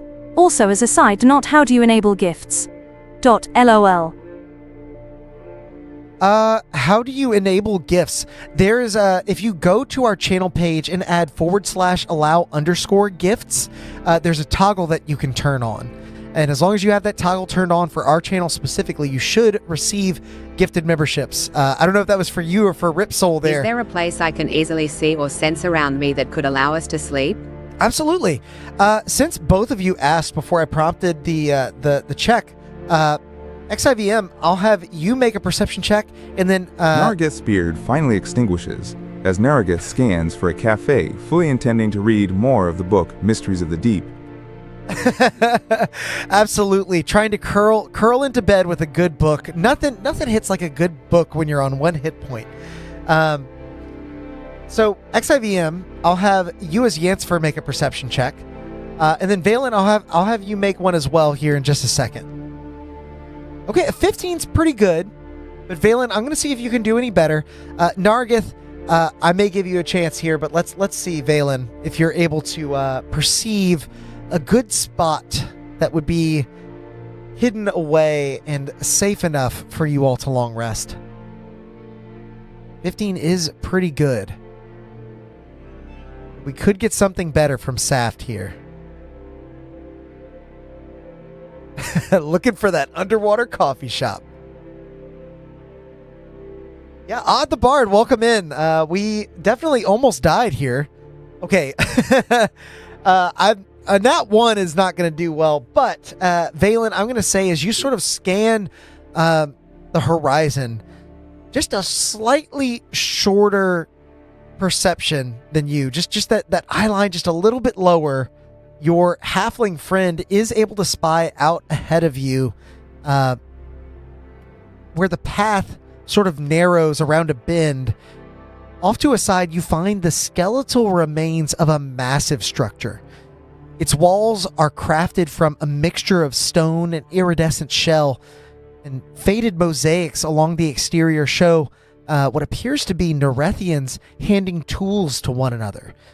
Just from a quick glance, this structure seems pretty steady, and it seems to be in an area that isn't like out in the open. Somebody would really have to walk down this narrow pathway to find you all. So this might be the best place that you can find, the closest thing to a coffee shop that you're going to find. Andres, I promise you'll find something better than a coffee shop. I promise. So, assuming you all step inside, you find a workspace that lies eerily preserved. Its vast chamber is framed by an assortment of stone cages of various size. The floor is layered in pale dust, disturbed only by the faint trails of small creatures that once scurried through. But some items appear to have withstood the years better than others. A number of colorful shells hang upon the walls and sit upon crafting tables, seemingly left untouched for ages. This, indeed, is probably the best place you're going to find to lay your head down to rest, and it seems like it may offer even a bit more than that. So what is everyone doing inside of this interesting craftsman's workshop? At least we have a place to eat rations. Yes. Is it a cat coffee shop? I don't know if there are underwater cats in my world. I haven't gotten that deep into the the world creation.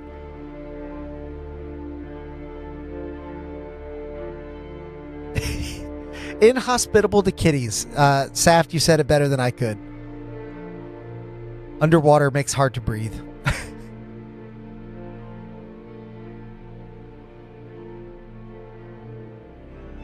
Beef jerky and sailor biscuits. Odd, you'll be happy to know that I actually created a little Time bit... to eat and sleep, my friends. We got lucky just now, I think. XIVM Yansfer, that is a very astute observation. I do think you guys got very, very lucky. Like I said, I'll post that. I'll post those complication rolls in the chat later so you can see exactly how well you did. Or rather in the Discord. But considering all of you are going to be taking a long rest here, are all of you sleeping at the same time? Or is anyone staying up, perhaps on a shift of watch? Now would be the time to figure out exactly how things are going to play out in the next 8 hours. And Odd, I did implement a little bit of a spell check. I will take first watch. Okay. So, XIVM as Yansfer, as the other two of your compatriots find a place to rest their weary heads, Nargith, you curl up with your Mysteries of the Deep book. I'll say, first, Yansfer, I'm going to have you make a perception check. I will take first watch. Oh, maybe both of you can do it. That's not a bad idea, since, might as well. There are 3 of you after all. Yansfer, go ahead and make a perception check first. Valen, I'll allow you to follow that up. And then, Nargith, we're going to have you make an investigation check as you read your book.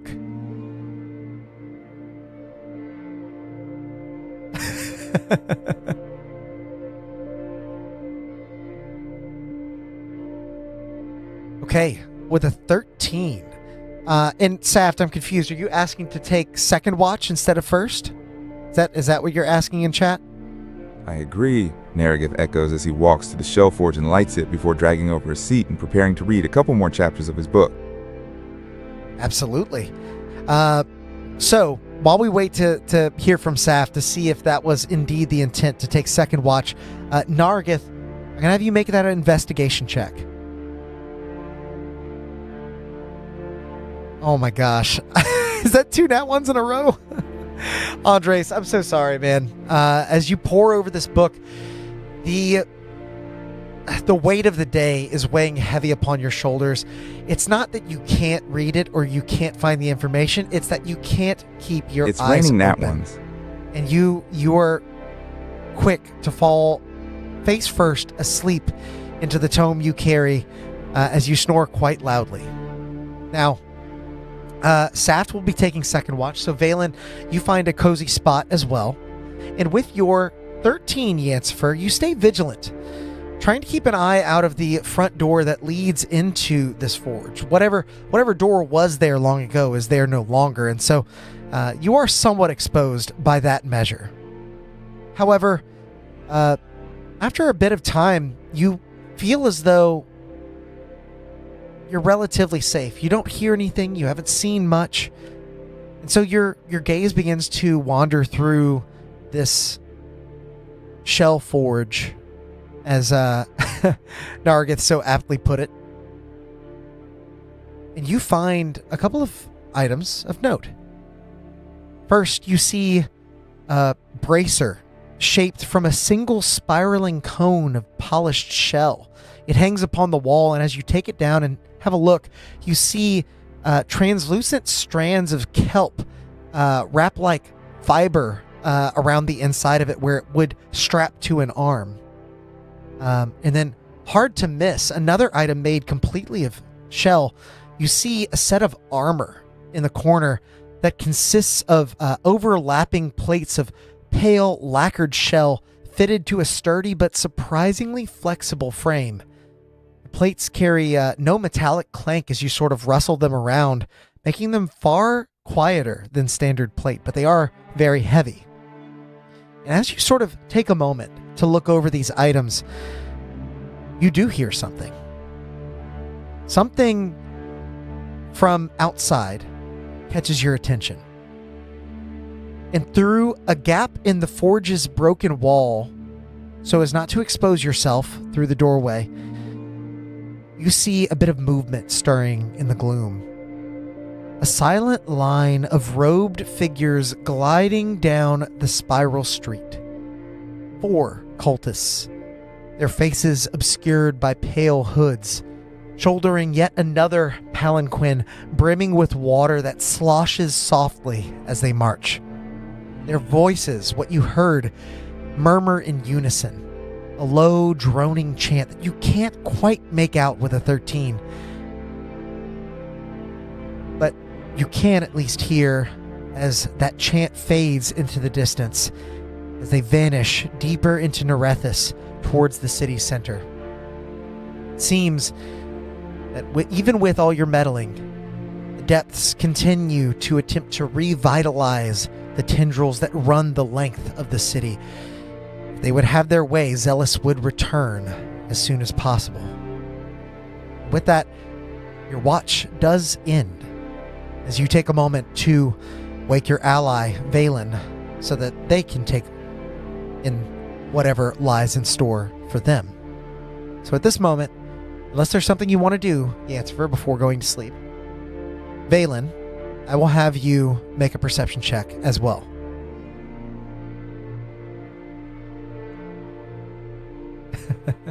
Yeah, that poor book has been really tough to read. That and the map you guys got. I'm just going to stop giving you literature.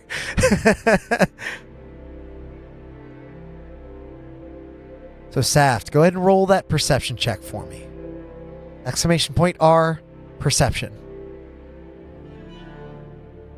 We have spell check now. Perception can be kind of tricky to spell. If on the off chance you spell it wrong, it should correct. Okay.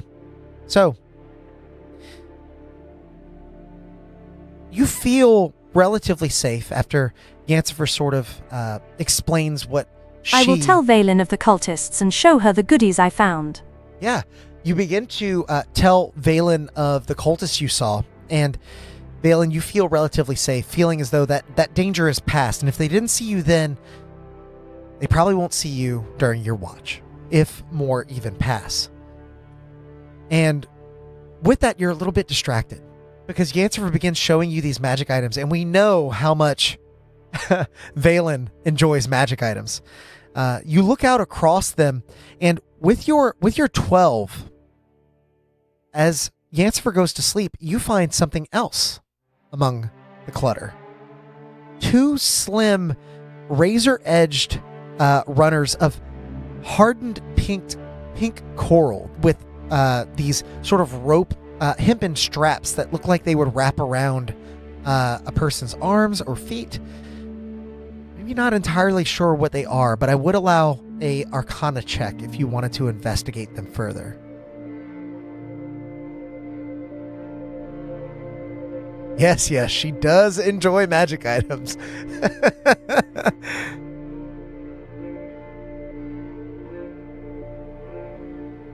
Saft, if you would like to investigate further, you can roll that Arcana check. If you'd like to do something else, just let me know. Just type in chat and we'll figure out exactly where this story is headed. Okay. Wait, I want to test these magic items the old-fashioned way. I know you do. So, with 9, Valen, you're at least able to ascertain that these items are meant for your feet. They're shoes. Although they do appear to have sort of like a razor-thin blade at the bottom. In your mind, that might be best for cutting, but weird that they would go on the bottom of your feet where it meets the ground.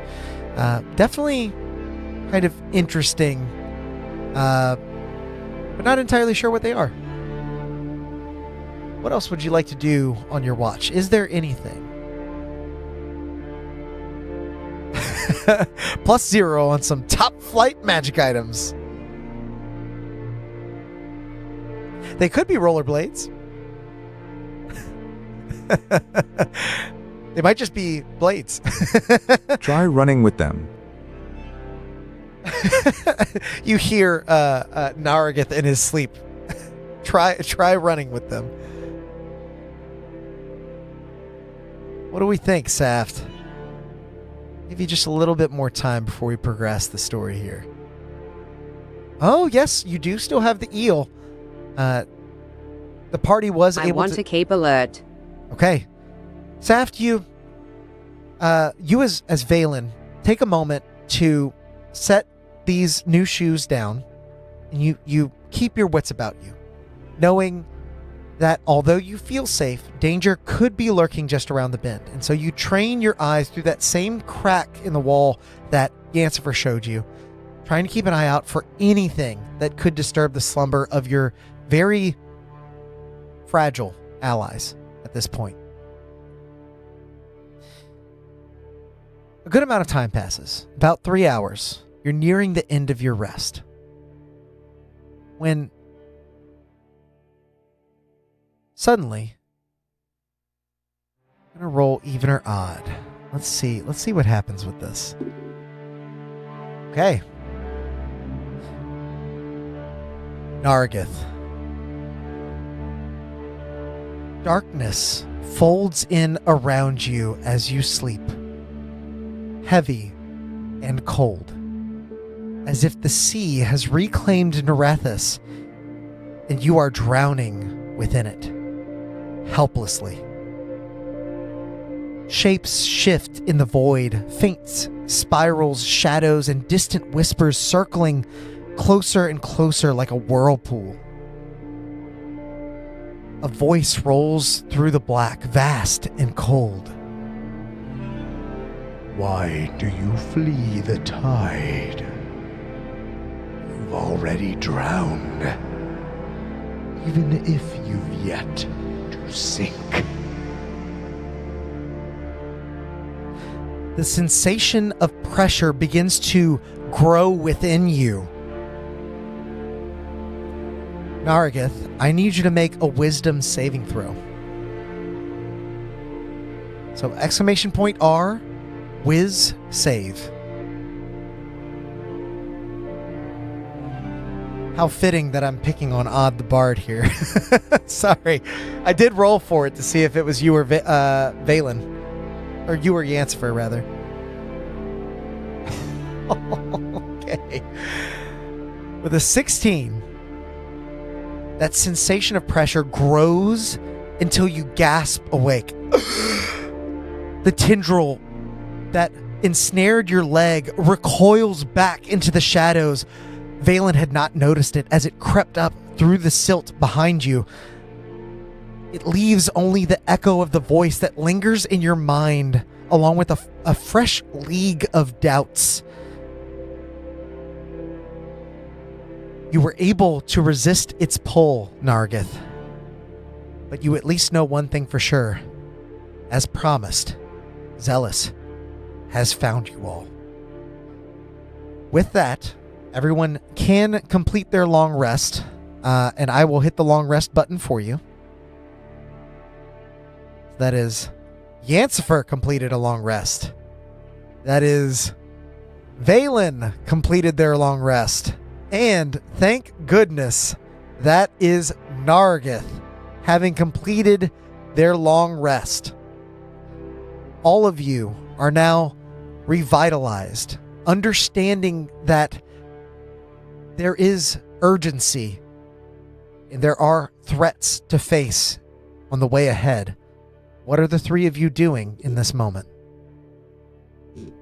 Following this dark dream that almost claimed one of your allies in their sleep.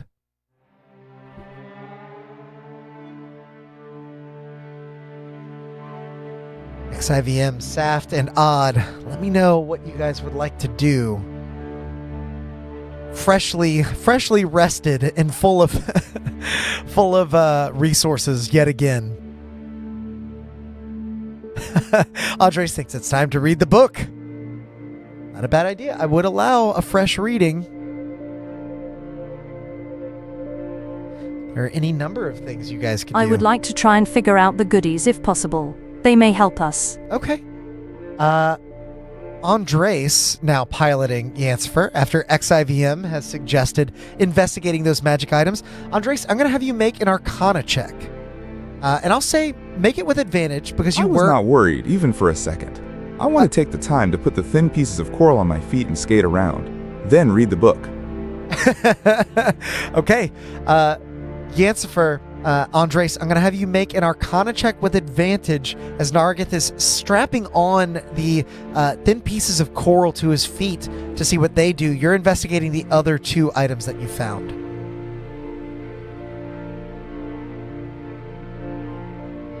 XIVM! Thank you so much for the 10 gifted memberships, man. These Monday streams are not usually hot for memberships, but you have made it so. Thank you so much for being here on just about every Monday and Wednesday. We love having you. And thank you so much for growing the community. Welcome in, everybody. Make sure to thank XIVM for your gifted memberships if you got one. And oh my God, I almost missed that. A non-natural 20 from Yancifer as you look across these items.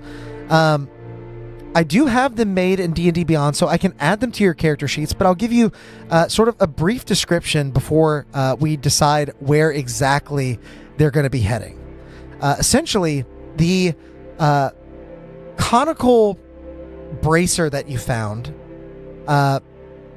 is a spellcasting focus that allows you to channel spells through the shell and sort of focus it.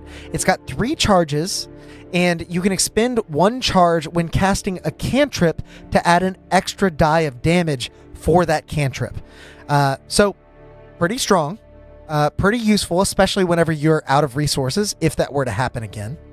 The other item that you're looking at, Yancifer, is the suit of shell plate.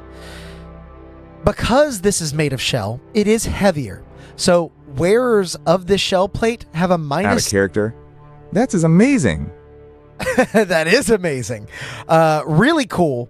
There are some additional mechanics to it, but I'll wait until it gets added to whoever's inventory for use. The shell plate, because it's so much heavier than normal plate, it does incur a minus 10 movement penalty, but it does not offer disadvantage on stealth checks. Additionally, once per long rest, the wearer can use a reaction to resist an instance of damage in exchange for being deafened until the end of their next turn. So essentially, the shell armor takes in whatever impact it would be resisting and converts it into sound as it channels through the shells and sort of deafens the wearer. So a bit of risk and reward there. And then, Nargith, as you slip on these coral shoes, more or less, and stand atop them, you feel as though you're a bit faster. What do you do with that information? I'm gonna tee you up for this, Odd, because I know what you're gonna do. I already know. Yeah, the shell armor's a little bit tricky to figure out where that's gonna go. Valen's got unarmored defense, so you almost don't want to wear armor. But you guys have done some relatively unconventional things. If you're trying to roll like just a generic dexterity check, Odd, just do dex save.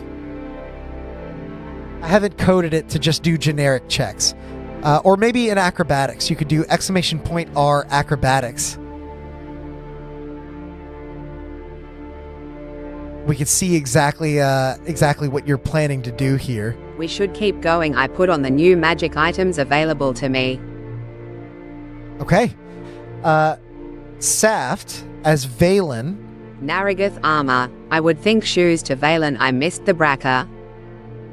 Yeah, the bracer seems to be spell oriented. So based on how things are shaking out, I think probably Nargith is going to end up with the armor, Valen with the shoes, and Yansfer with the spell focus. But Nargith takes off as fast as possible. Odd. You discover that Nargith has an extra 10 feet of movement while wearing these shoes. As well, they have gained a swim speed equal to their walking speed, which is now a whopping 45 feet. However, as you approach the wall, you realize just a second too late that it costs 5 feet of movement to change direction while wearing these. So you get a little bit of extra speed, but you need to be careful about how you spend it, is the idea. Russell is voting giving Nerethys the shoes and the armor to leave him with the same movement he has already. That's not a bad idea, offsetting those penalties. You guys do have attunement slots open, so that is a possibility.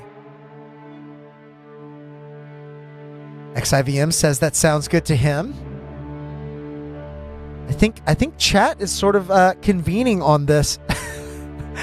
Don't deal damage. Don't deal damage to yourself. You guys just rested. I'm not going to do that to you. I like the idea, though. Thank you for trying to stay honest with it. So, if everyone is in agreement, then it sounds like Nargith is going to keep these shoes and maybe pick up the shell armor as well to offset the penalty he would take from wearing that armor. Valen is going to continue to be muscle mommy all by herself with some extra items. You do have some other magic items that you've picked up. Yansfer looks at Nargith with a shake of her head before turning to make breakfast this time, and eel food as well. It is her turn to return the favor towards Nargith. Onesie is stain-proof. You take a moment to make ready the rations that you've carried along with you. Many of them have finally dried out after being exposed to the ocean water that you came in with. And so you're able to make a relatively... Muscle mommy in the buff. You're able to make a relatively edible meal. I will say go ahead and make a survival check to see how well you're able to cook this.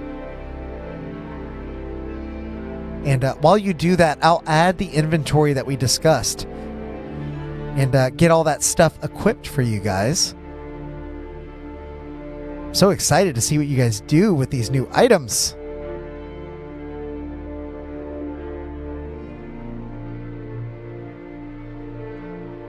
With a 15, you make a pretty decent meal. Probably the best meal you all have had in about a week. And so as you eat, you feel revitalized not only in body but in spirit. And you know that as you press on your adventure, you can die with no regrets. not that you will die. It's you could definitely survive. You guys have made it this far. So, Nerethys is getting the coral skates and the shell plate, and I'm going to say since you guys rested with all that, you are able to attune to it. So, Nerethys has a lofty 20 armor class and the same beefy 35-foot movement speed. You just have to be a little bit more careful with it than you were before. And then we move over to Yancfer, who's going to pick up the conical channeler, is what I called it.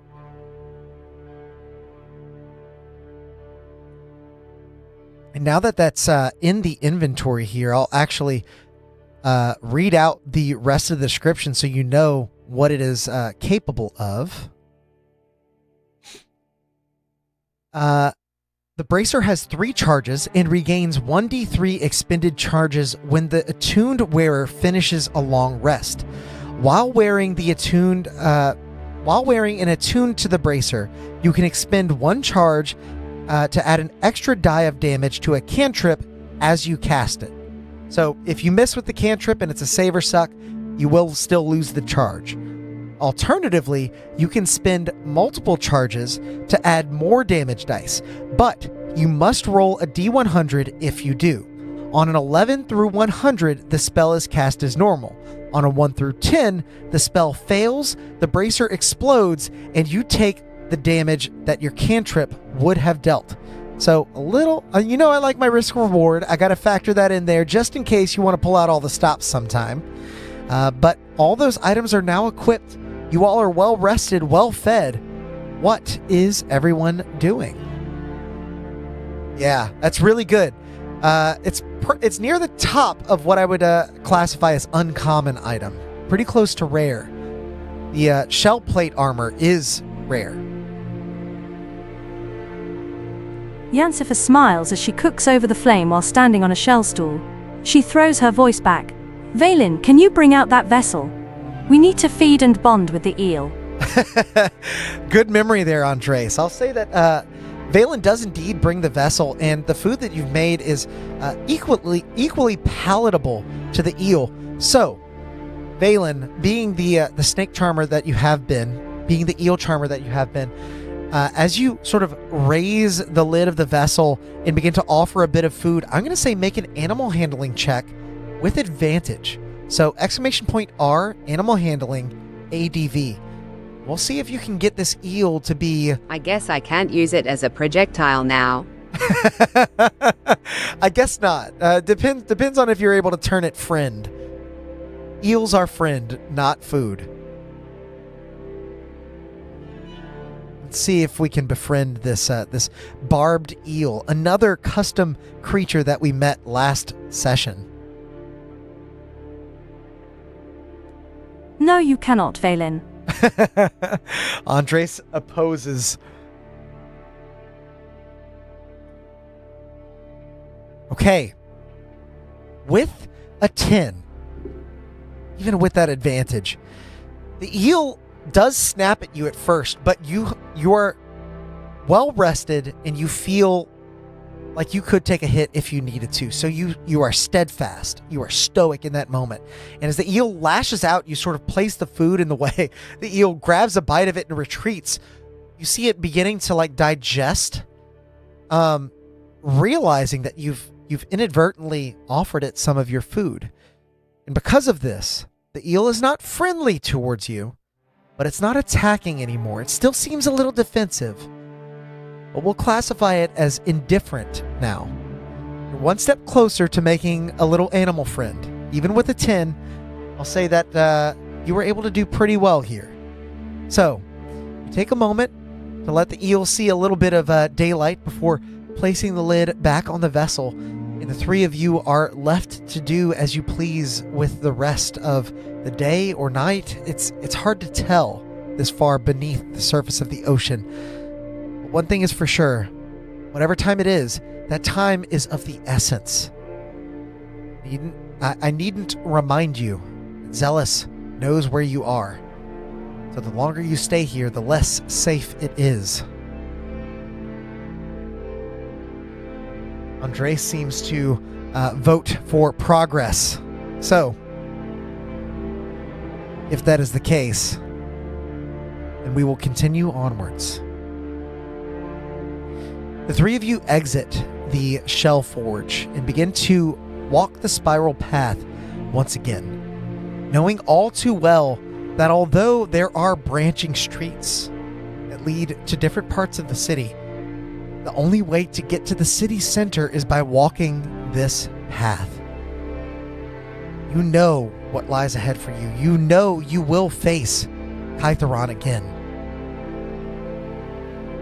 But you must. And so with that in mind, what is the marching order? And how is everyone proceeding?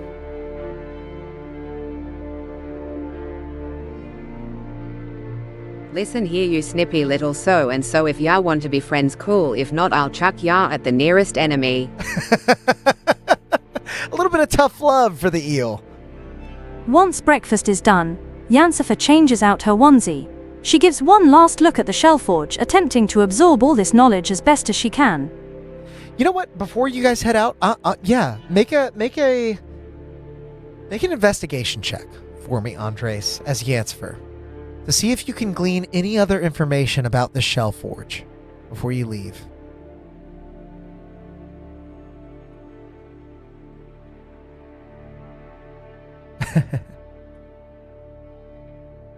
Welcome in, dog. The backwards god.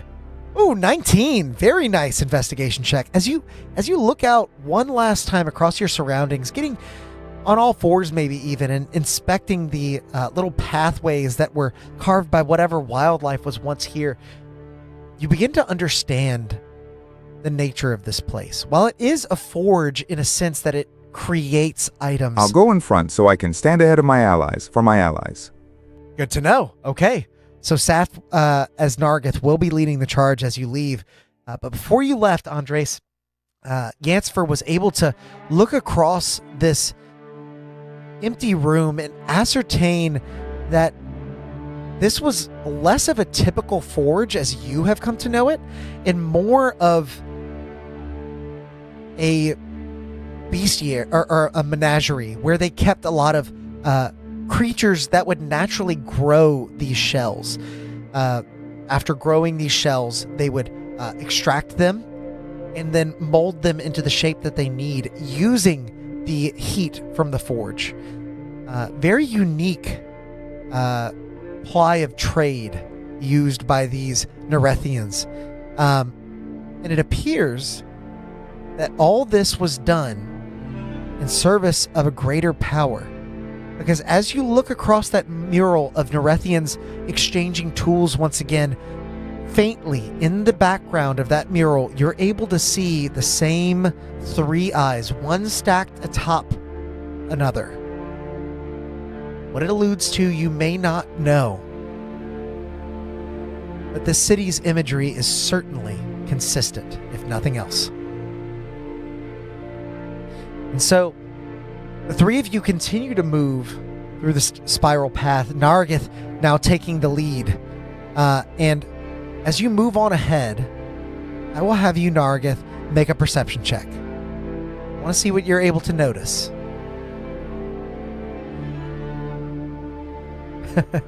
Eel bombs. Not a bad idea. I may have actually I tend to do this with a lot of the creatures I make. I put under the gear section, the new gear section in 2024, basically things that you might be able to extract from the animal and use in crafting. Because why wouldn't you put that there? Come on, Watsy. You made a whole new section in the stat block and you didn't use it how it should have been used. With a 10, Saft, you look out ahead and find the spiral path to be eerily quiet. The faint whistle of the storm is the only sound that you're able to hear as you round a bend in the path.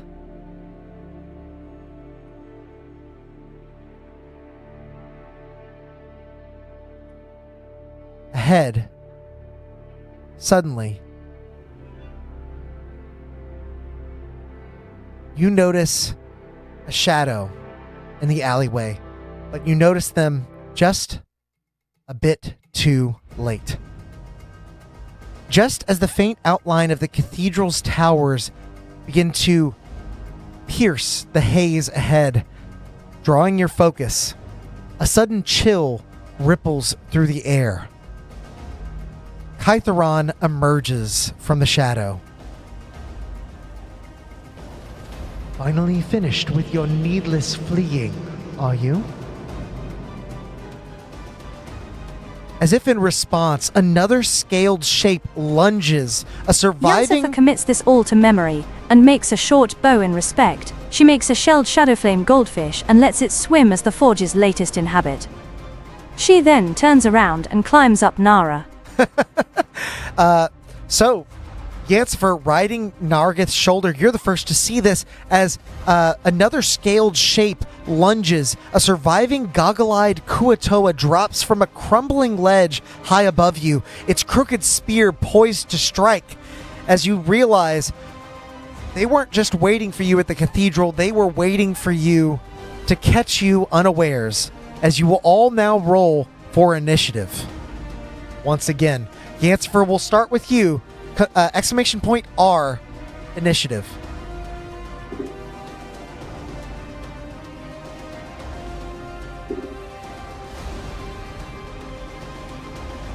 Okay, an 11 for Yancifer. Now, I won't forget this time, Valen, go ahead and roll initiative with advantage, because you do have the alert feat. We did not forget. All right. Oh, did I miss that? Hang on. Oh, I see. Saf rolled initiative, and then Andres. So Andres, as Yancifer, you get the 20. I see. Yeah, thank you guys. I missed that. Yeah, so Andres, you get a 20. Nargith, you would get 11, but you have advantage, so go ahead and roll again.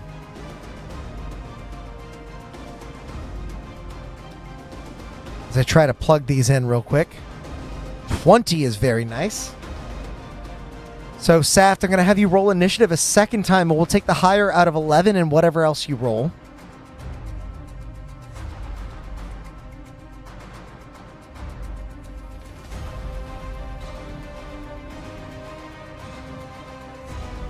Okay, so Saft, you are going to have an 11 there. And then XIVM, go ahead and roll with advantage. Exclamation point R, initiative, ADV.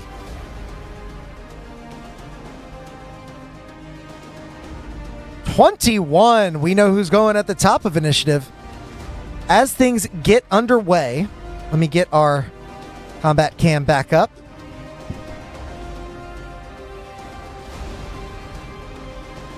You all have returned well rested.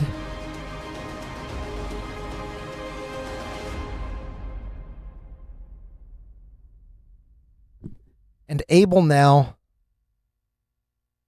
to defend yourselves from what lurks in the shadows.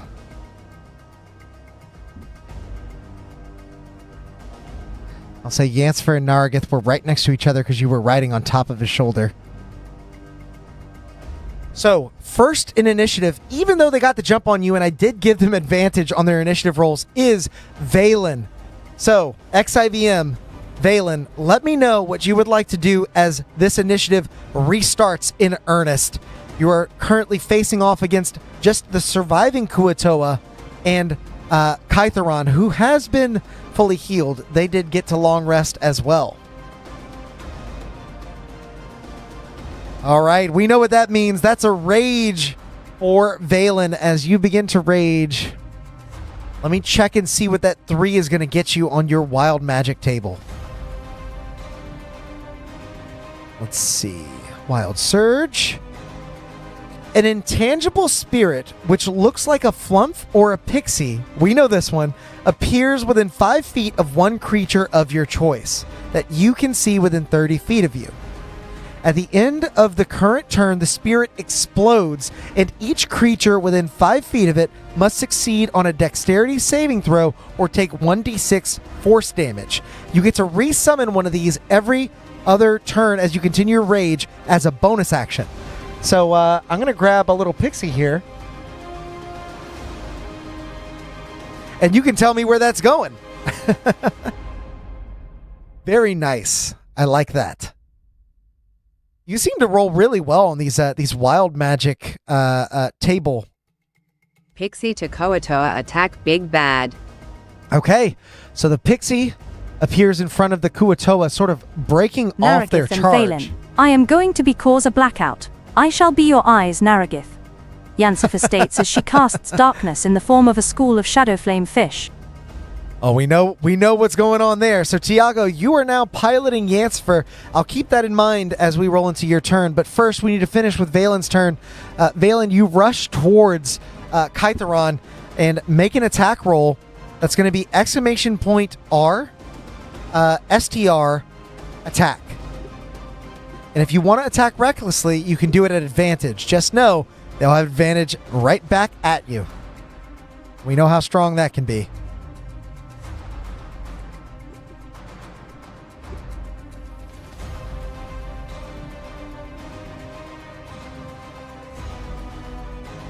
Let's see if we can land this hit. Oh, and he is rolling an advantage.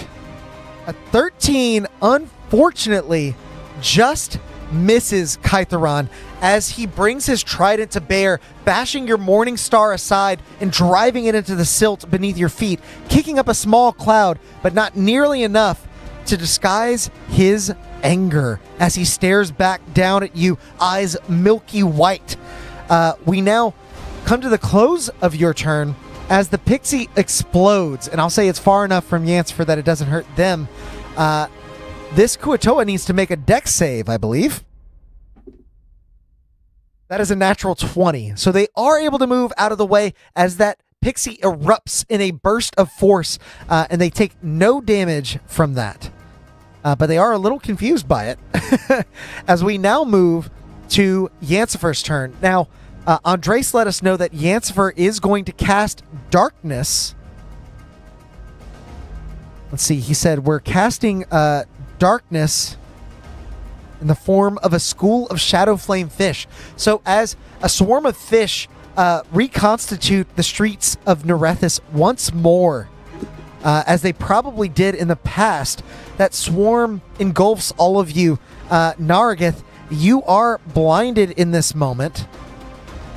However, Yansifer is on your shoulders, trying to guide you. What else is Yansifer doing? That was an action and a spell slot as well. So, Tiago, I'll let you tell me what she's doing from here. That was a second level spell slot we just cast. And I would imagine that darkness is going to be centered so that Valen is not in the darkness. Probably centered on Yansifer.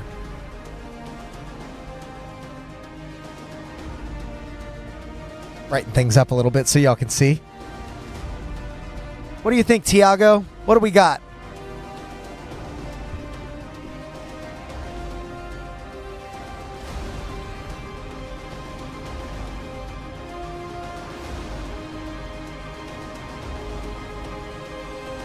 I do my best to guide Nargith to a strategic position in the border of my darkness.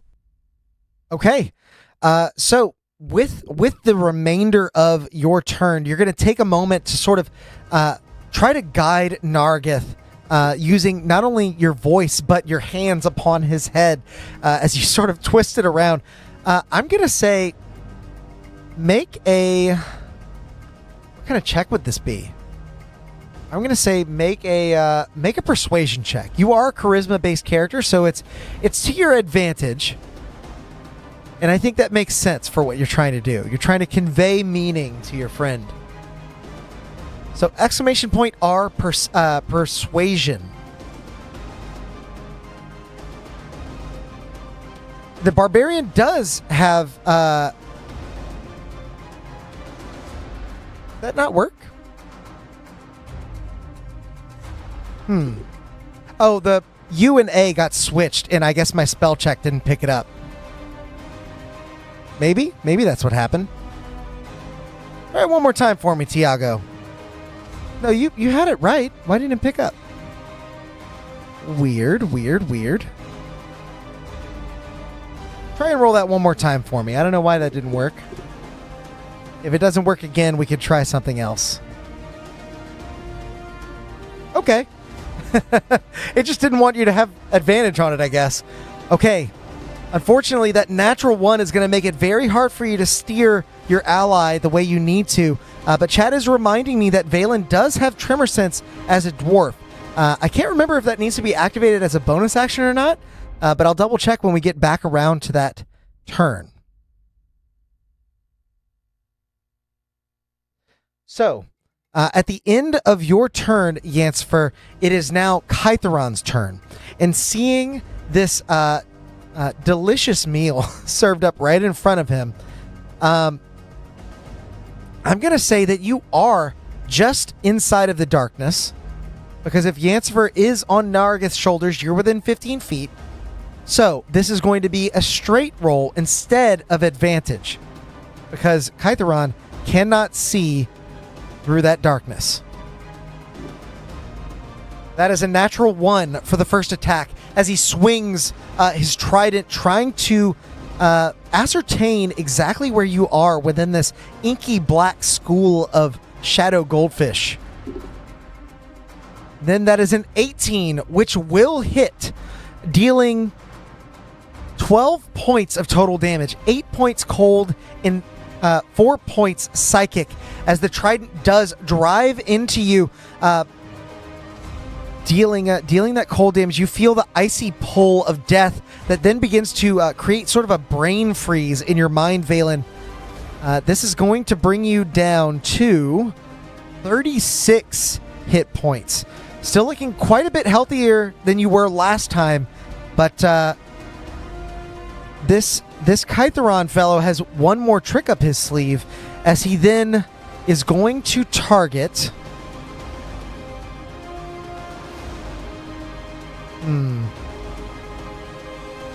He's going to target Yancifer. As Yancifer, you hear a swirl of voices. Oh no, he has to be able to see them. He can't do it. He has to be able to see it. One creature within 30 feet that he can... Oh, okay. Hang on. Let me double check this. It's my own stat block. I need to make sure. He has telepathy out to 60 feet. He only needs to be able to speak telepathically to them. And this doesn't say he needs to be able to see them. So, yes, Yancifer, I need you to make a wisdom saving throw for me. So, exclamation point R, whiz save. Sorry for the emotional roller coaster. It took me a second to figure that out.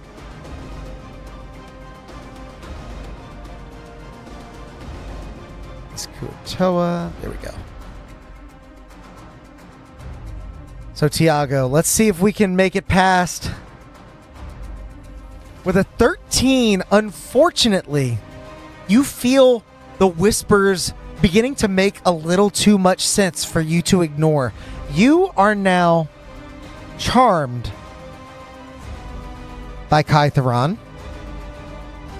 And for the next minute. And while charmed in this way, you must use an action on your turn to make a melee weapon attack or an attack with a damaging cantrip against a target Kytheron chooses. You can repeat the saving throw at the end of your turn, and after you make that attack, you can do whatever you want with your turn. So, Keep that in mind. You do have, some quick and spell shenanigans you can pull to still get an attack off. But with that, we now move to the Goliath's turn. Nargith, it is your go. You are in the dark. Yancifer is charmed, trying to guide you, but not entirely all there. And that maybe is why they did so poorly on their persuasion check. So you are left in the dark here, Nargith. You know where about this Kuatoa was. You know where about Kytheron was. And you have a lot of movement and some brand new armor. What would you like to do, Saft?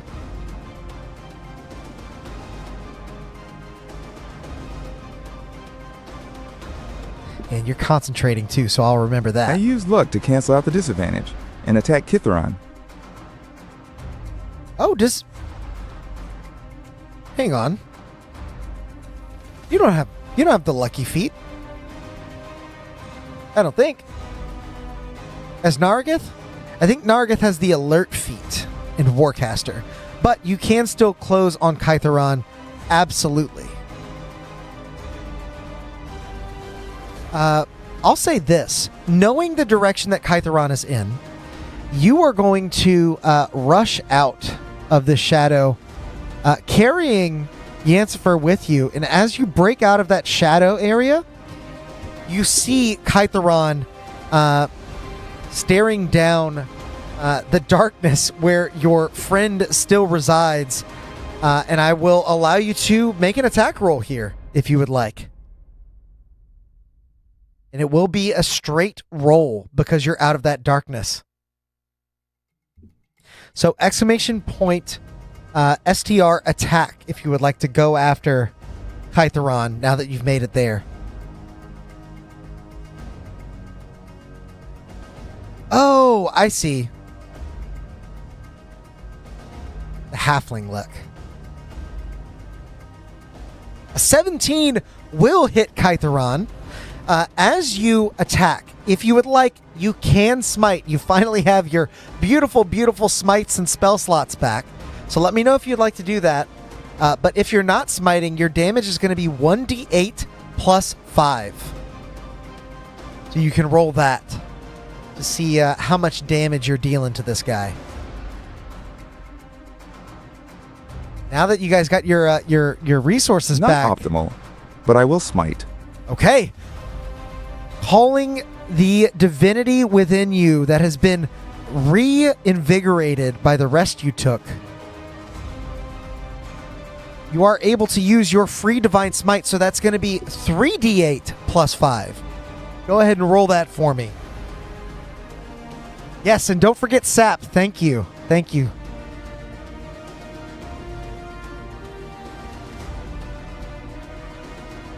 Okay. Well, did you... Man, that is a low roll for those. Oh well.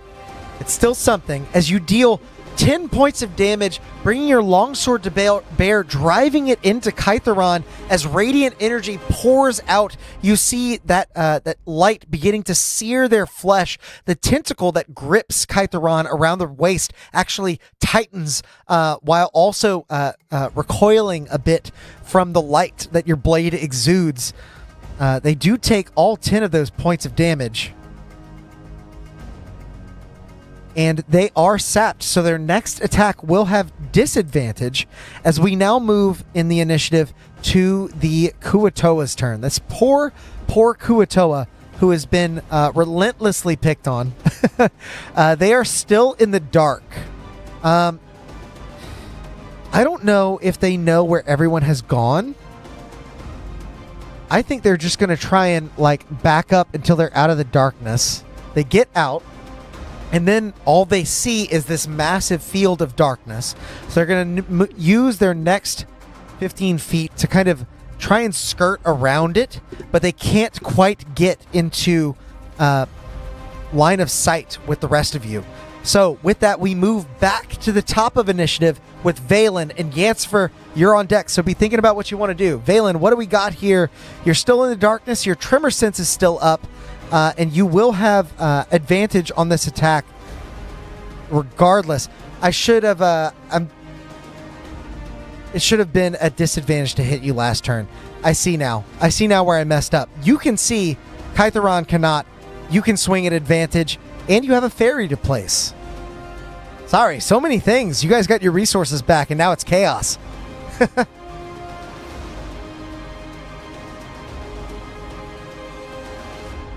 Tiago, yes, you can repeat the wisdom save at the end of each of your turns, and if an ally attacks you on your turn, or rather, if you attacked an ally, you get advantage on the save. So there's a good chance of you breaking out of this, but he does have that ability on recharge, so he can do it multiple times if the dice roll in his favor.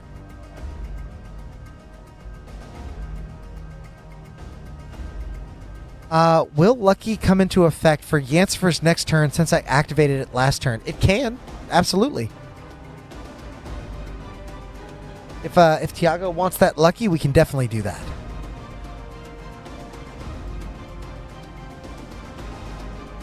If I can target the tentacle with the fairy, I will. If not, just Kytheron and will attack. Yeah, so the tentacle is kind of part of Kytheron. I'll allow you to place the fairy just to the left of them so that you can damage Kytheron but not any of your friends.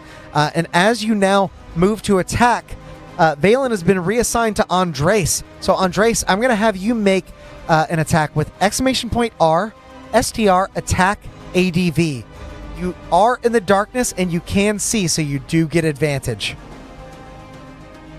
I forgot how well you guys built this team, even from the chaos of chat. Really impressive stuff. 24 is definitely going to hit, just shy of a nat 20, as you bring your Morning Star to bear, cracking it across Kytheron's face. As you lash out from the darkness, he wasn't quite aware where you were swinging. Go ahead and roll 1d8 plus 5 for your Morning Star damage. Very nice. When you crowdsource a player party, absolutely. I honestly expected some really inefficient builds, but you guys made some really cool stuff. 11! Very nice roll. 11 points of damage against Kytheron here. As you bring that Morning Star across his face, a bit of blue blood spatters across the silt as he is turned now to face the pixie, which at the end of your turn now explodes in his face. He needs to make a dex save. A 3 on the die is not going to do it. Go ahead and roll another d6 for me, Tiago. Sorry, Andres, to see how much extra force damage this fish man is going to take. It's merfolk. That's a lot of rings just kind of crowded up in the corner there.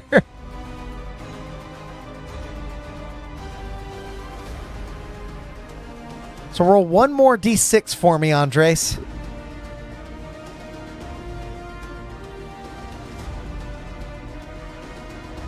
Look at all those inner tubes.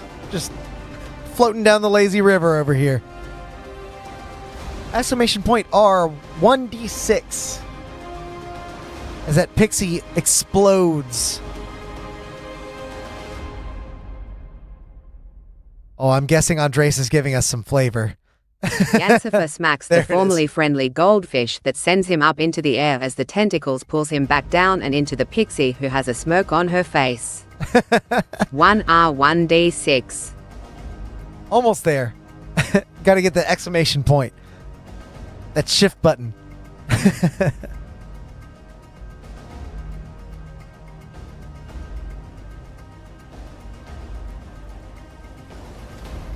2. So it's not a whole lot, but it is enough as that pixie bursts in a a plume of confetti. I almost said spaghetti, but maybe it could be spaghetti too. We like spaghetti. Kytheron takes another 2 points of damage as he turns to face you and your allies, now grouped up all around him. We move to Yancifer's turn. Tiago, If you recall, your first attack needs to be against an ally that Kytheron is going to choose.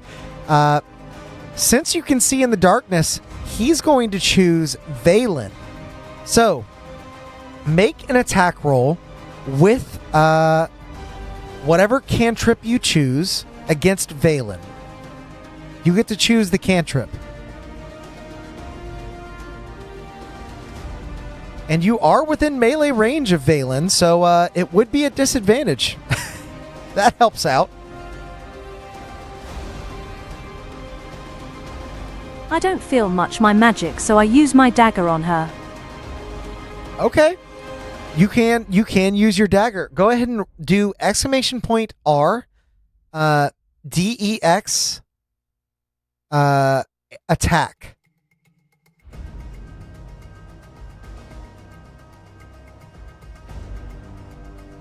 So !R Dex attack. Oz says prestidigitation. Yeah, no chance. It's got to be a cantrip that deals damage. A non-natural 20 does hit as Tides of Mo chuckles from the room over after Odd's joke. As that dagger is drawn and stabbed into your ally, you feel a tinge of regret ripple across your heart. Go ahead and roll 1d4 plus... Geez, spellcasters using daggers is such a... +2. Did you add the 2? You did. So 4 points of damage halved because Valen is raging. So Valen, you're going to take another 2 points of damage, bringing you down to 34. Now, Valen, piloted by, Yancifer, piloted by Tiago. You have a bonus action left, but you are a sorcerer with Quicken spell. So, you can quicken a spell as a bonus action if you would like. That would honestly make your turn pretty solid, all things considered. If you have other ideas, let me know, and I am all ears.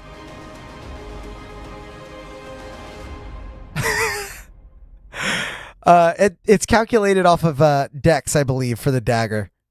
Odd. Unless I'm wrong, maybe they do have a high strength. They don't. It's the dexterity.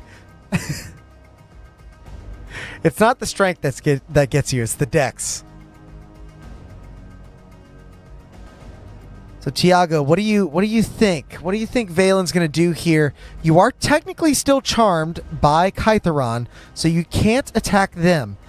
But you can see the Kuatoa out across the way. And you can quicken a spell. Whether that be a cantrip Valen feels or a thud and quickly flicks Yancifer's forehead to help snap her out of it. Bloody mind games, she mumbles. Absolutely. As you flick Yancifer's head, a little bit of her mental vigor seems to return.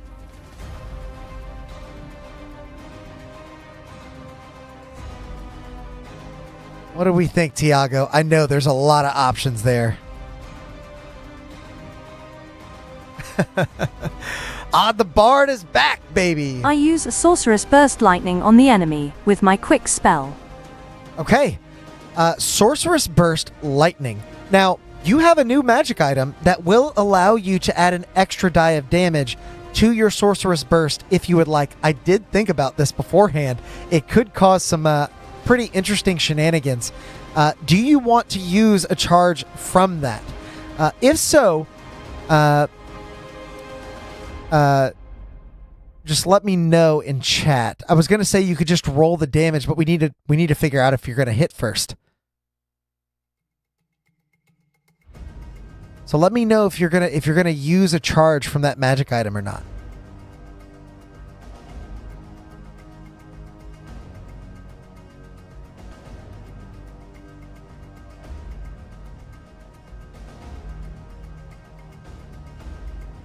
What do we think, Tiago?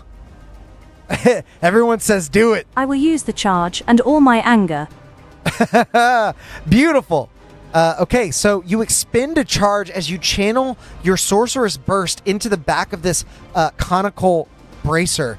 It swirls around, gathering blue light as the electricity begins to crackle, bursting forth out of the narrow tip of the conical bracer. It arcs across the battlefield. Go ahead and make an attack roll. It's going to be exclamation point R CHA attack. And ADV, actually. So CHA attack ADV. Because this enemy cannot see you and you can see them.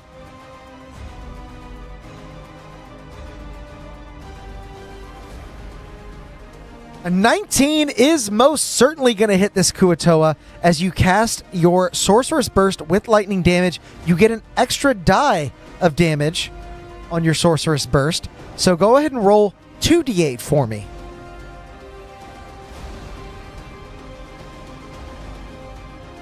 This is lightning damage.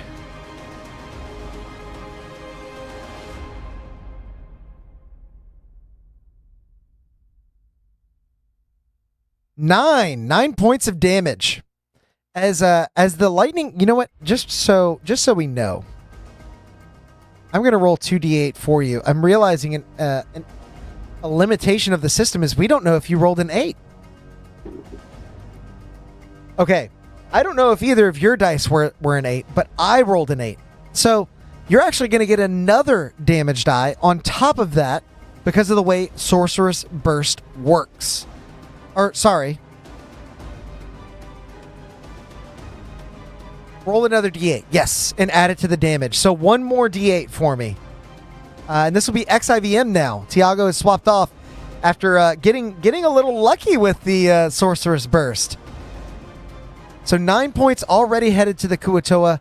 Let's roll one more d8 and see if we can do even more to them. Oh my god, it's another 8. Roll another 8! You can do this when you cast the spell, the maximum number of these d8s you can add to the spell's damage equals your spellcasting ability modifier. You have a +5, so keep it going. Roll another d8. That's 17 damage already. Wow.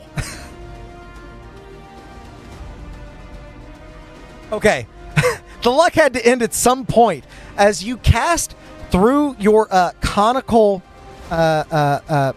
focus, the lightning arcs out, and as it does, the focused beam of electricity invigorates you, and you channel even more of your magic into the cone as this Kuatoa now has a hole in them.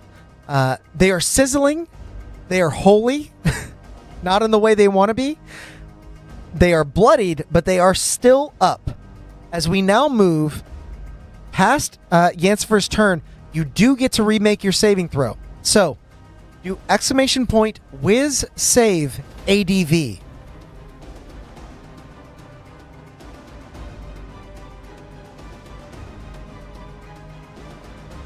We're going to see if you can break out of this charmed effect, or if you're going to be doomed to make another cantrip or weapon attack. 17 does exactly, or just barely break the curse. As you break free, remembering now that Valen is friend, not foe. She flicks you on the forehead and the little whispers stop. We now move to Kytheron's turn, however. And though you are shadowed, he can potentially reach you if he gets his ability back. Can I move into the darkness? You can. You can move into the darkness. Absolutely. And you're actually still in the darkness. So I'll just move you a little further in, and no opportunity attacks because Kytheron can't see you. And he does not get his ability back. So instead, he's going to turn his attention towards Nargith, the only enemy that he can see, and he's going to make 2 freezing mind lash attacks with his trident. Nargith, you have an AC of 20 now, my friend. So a natural 2 plus 6 is not going to hit you, but a 19 plus 6 is a non-natural 25, as you are dealt 4 points of psychic damage and 8 points of cold damage, finding its way through that shell armor. A total of 12, now bringing you down to 24 hit points, still well beyond your bloodied range. Kytheron sees that he may be in a bit of trouble here, but instead of moving, he's going to hold firm as we now move to Nargith's turn. Nargith, what would you like to do? You can see that Kytheron has taken a good amount of damage, not quite bloodied, and although they've found a strike against you, you are standing proud, my friend, with plenty of smites and fire giant delights. So Saft, let me know what Nargith is going to do here.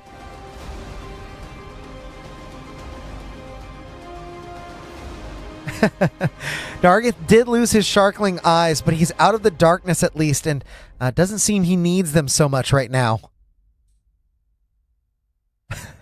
Thank you for the plug there. I'm very proud of that last pamphlet. I know I'm behind on the one for June as well.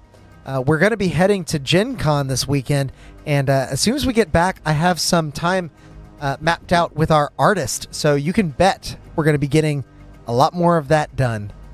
A 12, unfortunately, is not going to hit as you swing on Kytheron with your longsword, and they bat it away, catching it between the two piercing elements of their trident and sort of casting it into the dirt militantly. That is your action. You do have room for a bonus action, and you have some movement if you would like to move perhaps? Away. Valen asks with a smirk. Fish and octopus grill would be nice right now. Valen's getting hungry, even after all those rations. So Saft, are you doing anything else with the remainder of your turn? You could also get divine favor up as a bonus action, which would help you at least on subsequent turns. There's no concentration there, so no risk of losing that. Or perhaps Kytheron just wants you to power up so he can use you as a weapon.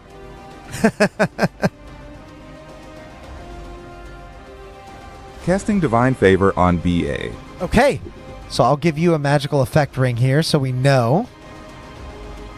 Nargith has Divine Favor, using this moment to wrench your sword from the dirt, throwing it skyward as a little bit of heavenly aura begins to descend down upon you, coating the blade in sort of a reddish glow. We now move on from your turn to the Kuatoa that was beat the hell up by Yancifer. They're going to circle around a little bit more until right about here they get Nargith in their sights. And from this range, the Kuatoa is going to hawk another loogie at you at range as they build that sort of acid bile in the back of their throat before... That is I don't know why I'm looking. It's a 9 on the die. There's no way that hits a 20 AC as you bring your shell armor to bear. The shell of whatever creature this is manufactured from seems to be resistant to the acid of these Kuatoa as the acid just sort of dribbles off into the silt soil below. That is their turn. They are going to take a moment now that they can see Kytheron to give them a shield of faith. So the Kuatoa is now concentrating, giving Kytheron a shield of faith. So they have an extra 2 to their AC. And with that, we move on to Valen. Valen, it is your turn. You can see Kytheron out ahead of you as they begin to glow from this magic from the Kuatoa. You are still in the darkness, still striking at advantage, still raging. You can place a little pixie if you would like, and make an attack roll if you'd like. Let me know. Yancifer, you're on deck, and not charmed this time, so you can do some stuff.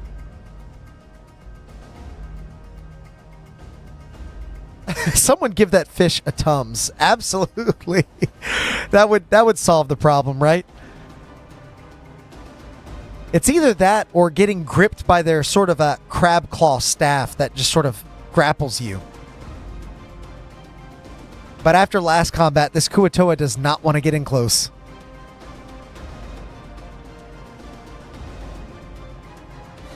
What do we think, Andres?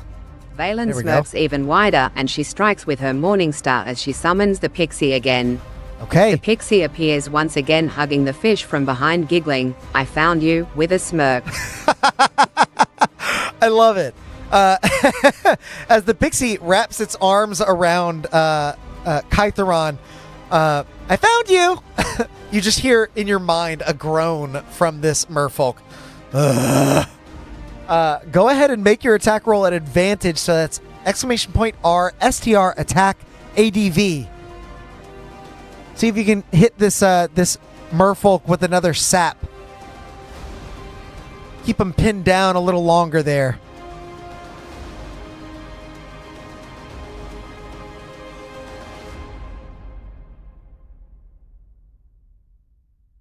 An 8. Even with advantage, 2 3s, unfortunately, are not going to hit. Realizing exactly where this pixie is coming from, we'll say Kytheron was able to sort of trace it back to where you're standing and nimbly moves out of the way before your Morningstar has a chance to land. However, they do need to make a dexterity saving throw now. A 6 on the die is not going to do it, so roll a d6 to see how much force damage Kytheron takes as this pixie poofs out of existence. Knees weak, mom spaghetti. Vomit on her sweater already. Mom spaghetti. Now I want spaghetti. I'm sorry. If I did that to anyone else. Only a 1. Poor rolls this round, but that is damage. We're chipping away. As the pixie explodes, Kytheron is going to use his legendary action for the first time in this battle to move without provoking opportunity attacks. As he is not moving, the tentacle is dragging him back away from all of you. And actually, I forgot about another ability he has, but that is my fault and not your fault. He skirts away from all of you as we now move on to his turn. He's going to make his attacks at range this time. And I think he's still going to go for Nargith, being that Nargith is the only one that he can see. 2 ranged attacks. A natural 20 into 15. So the 15 will miss, but that natural 20 does hit. Now, Odd the Bard, in the pilot seat for Nargith, I feel compelled to remind you that as a reaction, you can make yourself resistant to an instance of damage once per long rest. Being that this is a crit, this may be the time to use that, but I will let you decide. You tell me if that's what you want to do.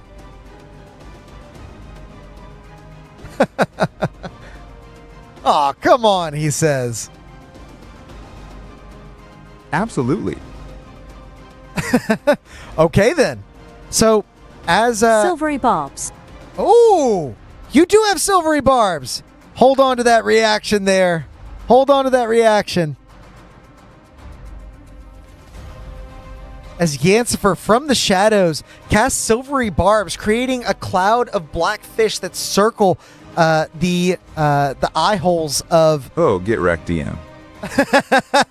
I'm wrecked. I feel so wrecked. I'm going to roll another nat 20. You ready? It's not a nat 20, but it is an 18 plus 6. So it will still hit, but it does not deal crit damage. I don't know if you still want to use that reaction or if you want to save it. But for right now, I'm going to mark down 12 points more of damage against Nerethys as he deals 8 points of cold and 4 points of psychic damage from a beam that emits from his trident. Okay, we are going to do it then. So you'll heal for 6 then. And you are now deafened until the end of your next turn. I don't know. ADV to Valen. Okay.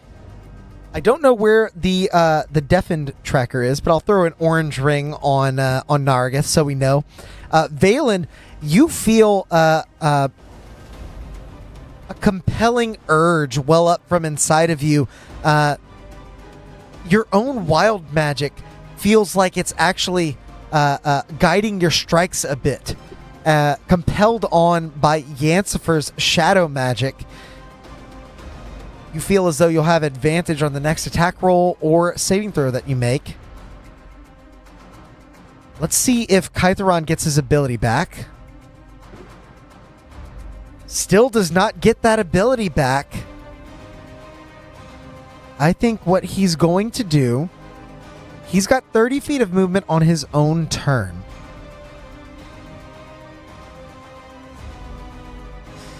This might be a bad idea, but he's going to move right back into range. Because I remembered his other ability, and I won't forget again. We now move to Nerethys' turn. You are exactly bloodied, my friend. What would you like to do? Oh, wait, did I? Yeah, okay. Yeah, it's Nerethys' turn. Sorry, I thought I skipped somebody at first, but Nerethys, it's all you. Odd. You are deafened, but you can still see as this merfolk slithers back up to you, ready for more. Being that I remember his ability, before you do anything, Odd, you need to make a wisdom saving throw. That's a good thing you rolled a 0. Do exclamation point or wisdom save or whiz save. Either one will work.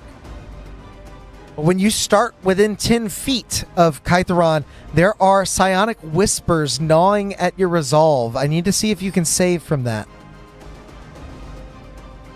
Okay. Unfortunately, you're unable to save from the doubt that is seeded into your mind, and you have disadvantage on the first attack roll you make this turn.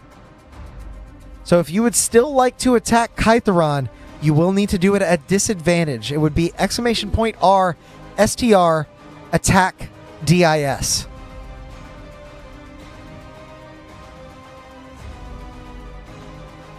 Whew. I thought that chase was intense. Divine Favor would not help against the Whispers. It's really only going to deal some extra damage. But I like the flavor there. If we're able to resist those Whispers, I might attribute it to Divine Favor.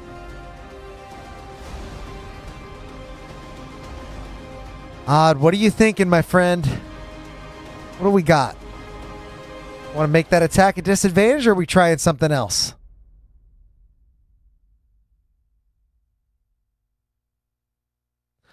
You got to do you got to do exclamation point R, STR, attack, DIS. You were close. You almost had it.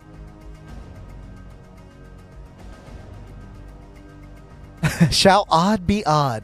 That is the question. The odd is human.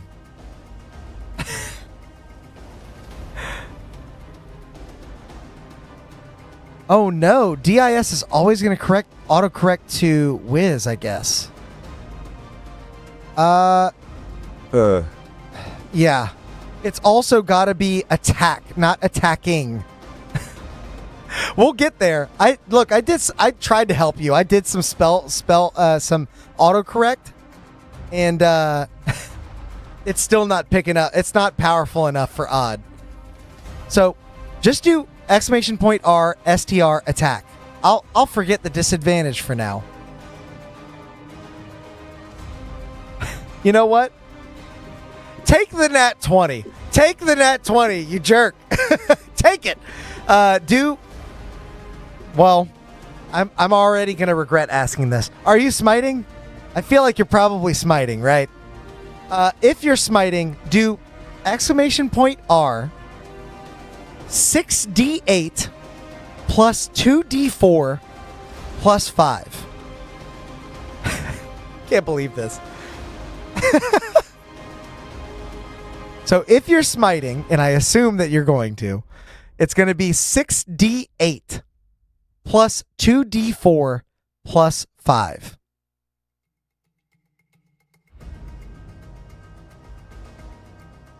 Oh my gosh, I can't believe. My bug got you out of disadvantage. 30.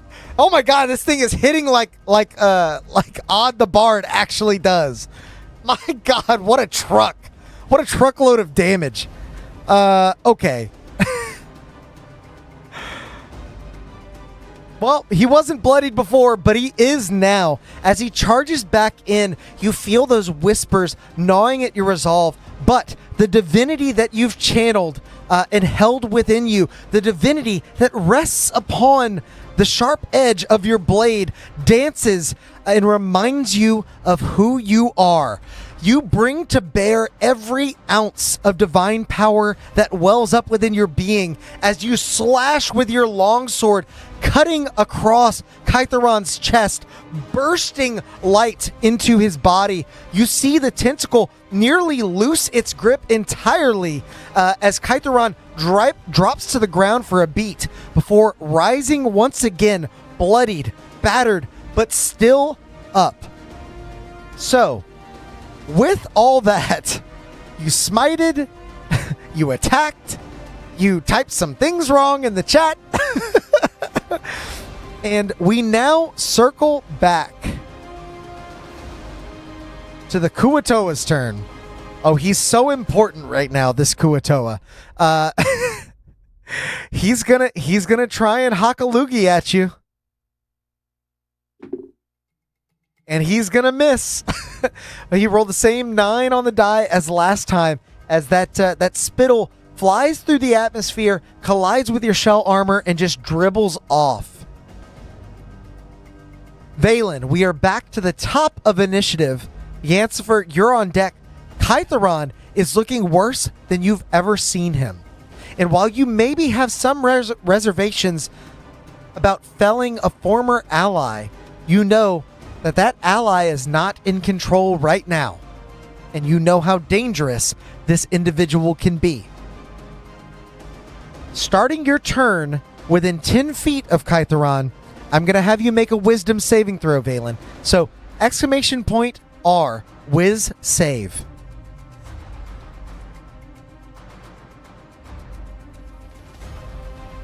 We shall see if you're able to resist Kytheron.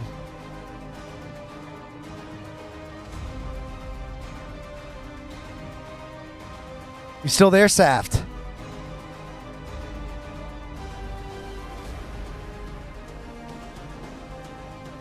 I haven't seen Saft chat in a little while. Might have lost him. Exclamation point R, whiz save if you're still there, Saft. If not, I will reassign Valen. 5. I napped. Oh, he napped. He's here. All right. Saft. Exclamation point R, whiz save. Let's see if you're able to resist the whispers. The shimmering blue haze concentrates on his blade as he swings, unleashing an formless blade of blue heat and soundless space. That unfathomable heat blocks another lob of acid, evaporating it gasless. Oh, I like that flavor, Andres. That's better than what I said. We're doing that. Valen. Unfortunately, those whispers take hold in your mind. You see this individual battered and beaten, but like a cornered animal, you know that the danger the strength they possess is welling up in the danger that they find themselves in. You will have advantage from... Oh, you have advantage on the save. You're right. Reroll that for me. Exclamation point R whiz save. I agree. Andres is definitely a DM. We've found you out.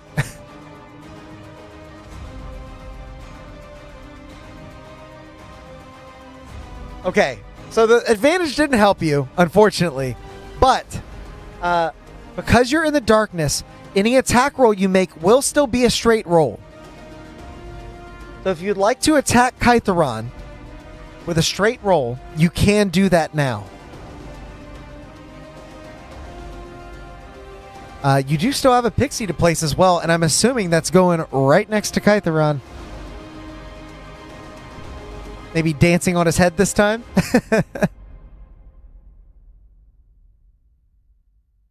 Andres, you're not a DM? I can't believe that, honestly. If you haven't already, you should try it. 13 is going to just barely miss Kytheron as you bring your Morningstar to bear once again, swinging it wildly, trying to dismiss the whispers that rattle around in your head. But alas, they take hold, and you are... Pixie on the head. You are not quite able to find purchase, but this pixie might... That's a natural 20 dex save. So unfortunately, when the pixie bursts, or rather when the pixie appears and begins dancing on Kytheron's head, he snatches it and clutches it, popping it in his own grasp before it has the chance to erupt. So, we move on from Valen's turn to Yancifer. Yancifer, it is now your go. Let me know what you'd like to do, but before your turn, Kytheron is going to use a legendary action. I would like to cast Bless on Us and Magic Missile at Koatoa using whatever points I need to. Okay. Magic Missile, you'll need to quicken spell for. So we'll do that. Magic Missile, I assume, at first level. And then Bless, you're going to just use a free spell slot because you get that from Fate Touched. You are all blessed now. Don't forget about your D4s. I'm going to do my best to remember, but you guys got to help me. As a bit of shadow ekes out from the darkness and wraps around each of your allies, the two of them maybe feel a little bit apprehensive at first, but then remember that they have allies in the shadow. This can only help them as you now cast Magic Missile against the Kuatoa. That, of course, is going to auto-hit. Go ahead and roll 3d4 plus 3 to see how much damage we're dealing to this guy.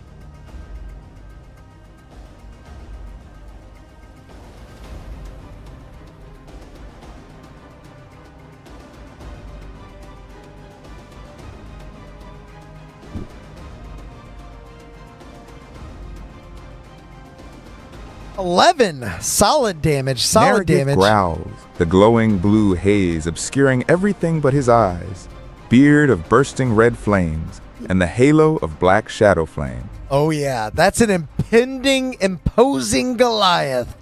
As the magic missiles now, I'll say, carry the bless to your allies, circle them once, and then sort of use that slingshot orbit to propel themselves into the Kuatoa, who needs to make a con save 3 times.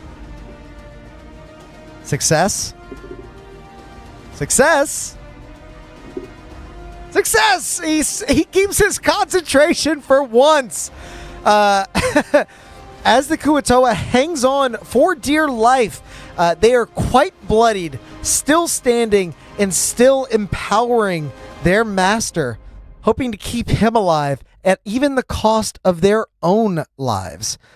Yancifer, I believe that's going to be the end of your turn as we now move back to Kytheron. who at range is going to make an attack on... Yep, he's still going to make 2 attacks on Nargith. I'm sorry, Nargith. You're the only one he can see. I just rolled another natural 20. The other's an 18. That won't hit, but the natural 20 will.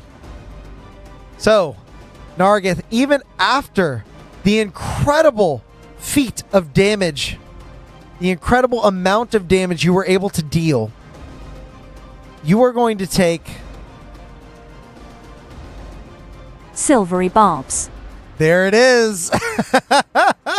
I was wondering if that was going to happen. I wasn't going to ask about it. So, silvery barbs, as the shadow licks off of this Kuatoa to the merfolk standing next to them, they are now re-rolling that D20. It was almost another D20, and it just rolled back to a 14 plus 6, which is a 20. It will still hit just barely. But, Nargith, you are not falling just yet. You take another 12 points total of damage.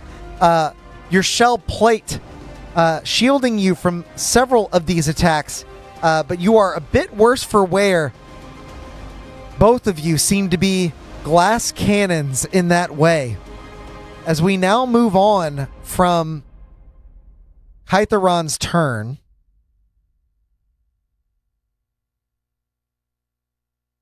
we move to Nargith.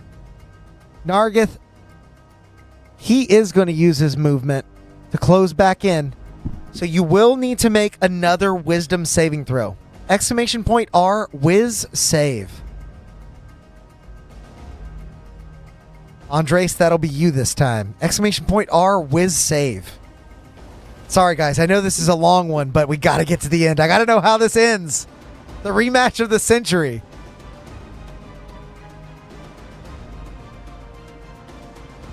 Okay, right before you rolled, XIVM gave the silvery barbs advantage to you. So, Andres, roll that one more time for me. We're gonna see if you make it.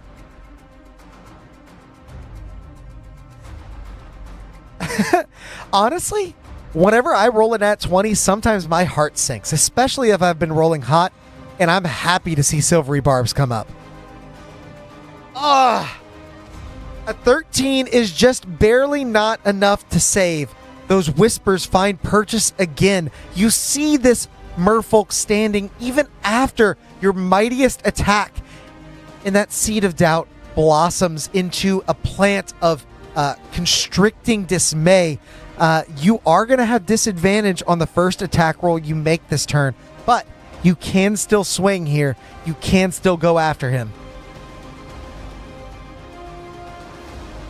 Saft, I'm not sure what that roll was. Oh, bless! Saft, you're right. There's bless. I'm not even going to have you roll it. Don't waste a roll, because you do have bless on. Andres, you save because the DC is 14. So, Nargith, you were able to dismiss these whispers, knowing that your allies have your back in this moment.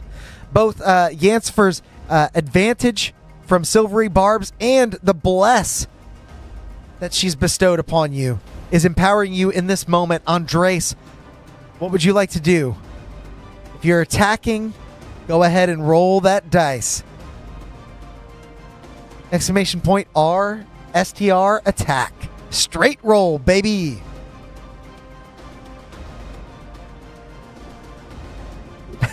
Let's cook this merfolk and eat with lemon tonight. It sounds delicious. Somebody asked a question about cannibalism in the Discord earlier. I feel like they'd be very proud of this moment. Yeah, the bless! We forgot! I knew I was going to forget. But we did remember, eventually. Oh, Andres is cooking something up. I know. This is what happens when Andres gets quiet. We get some really amazing flavor. I know it's coming.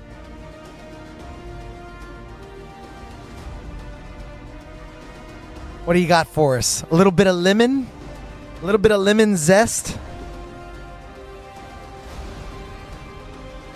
What the hell? It autocorrected all of that and somehow did nothing. The autocorrect might be a miss, guys. I might have to take that off. So, Andres, as soon as you have a moment,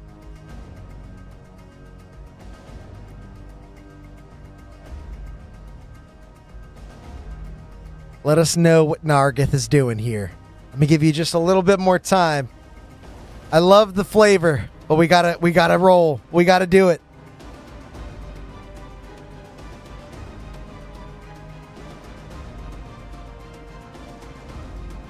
Yeah, we're still navigating the intricacies of this system, but we're getting there.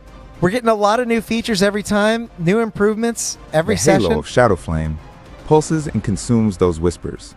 The formless figure of Nerethys raises his sword, crackling with storm and fire, his eyes and beard searing with divine wrath. Hell yeah. Bring the pain. Bring it. Swing that sword. Exclamation point R, STR, attack.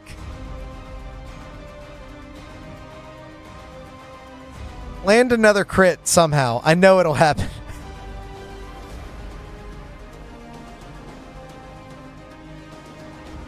Thunderous Smite and Fire's Bane and Sap.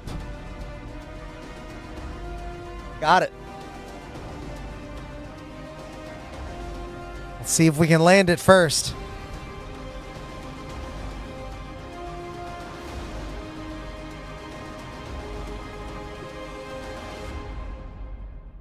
Exclamation point STR attack. Oh, no. Where'd that ADV come from? You know what? Both of those do hit, but there was no advantage on that, I don't believe. You had advantage on the wisdom save. So, just so we know, that is a 19 to hit, and that does indeed hit. So, roll your Thunder Smite damage, I believe is a D6 or 2D6? It's 2d6. So 1d8 plus 2d6 plus 1d4 plus 5.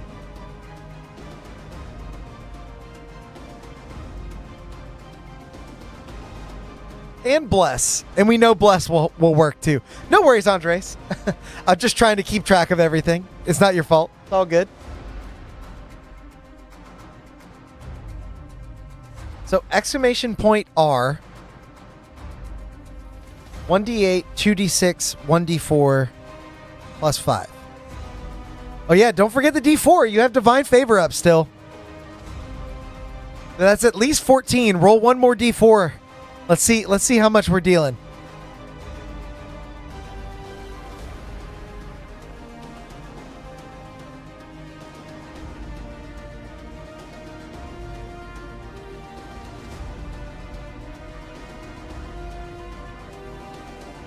Roll one more d4 for me, Andres.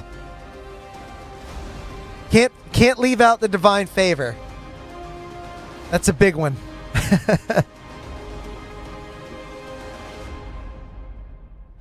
Oh, and you did Fire's Bane. Sorry. Do the d4. Oh gosh, yeah. Let's start over.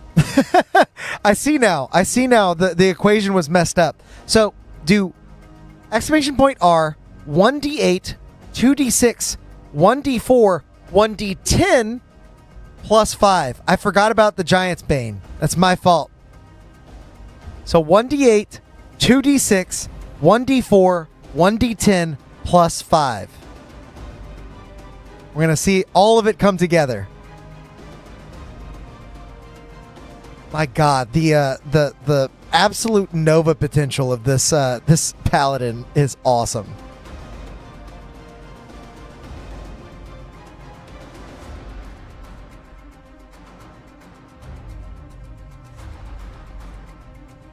$24 is more like it. Look, if you guys want to go back through the session after I release the stat block and do the math, you will come to find that 24 is exactly what you needed. So, Andres as Nargith How do you want to take down Kytheron in this moment? How do you want to end this combat? The Kuatoa is still standing, but they are not long for this world. We know who the real boss is.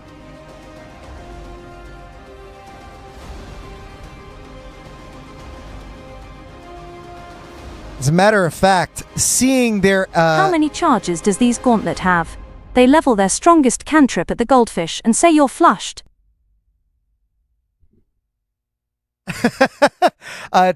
They've got 2 charges left, Odd. So you could do that. Tiago, eat.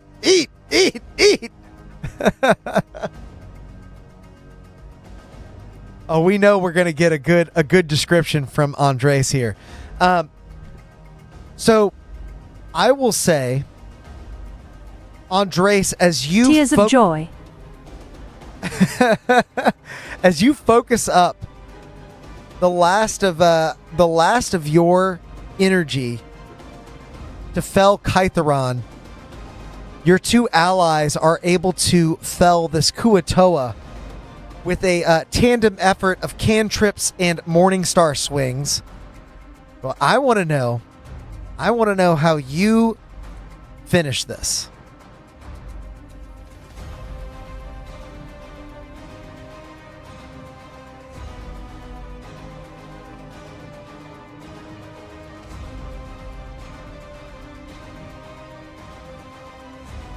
Oh, he's thinking. I know it. Guys, this is going to be good. This has been an extra long session. So I'll remind you one more time. If you're enjoying the stream, make sure to like the video and subscribe to the channel. I love seeing so many people playing D&D with me. I'm having a blast. I hope you all are too. And make sure to catch us on Wednesday. We have another campaign going on that is going to be just as intense, if not a little more.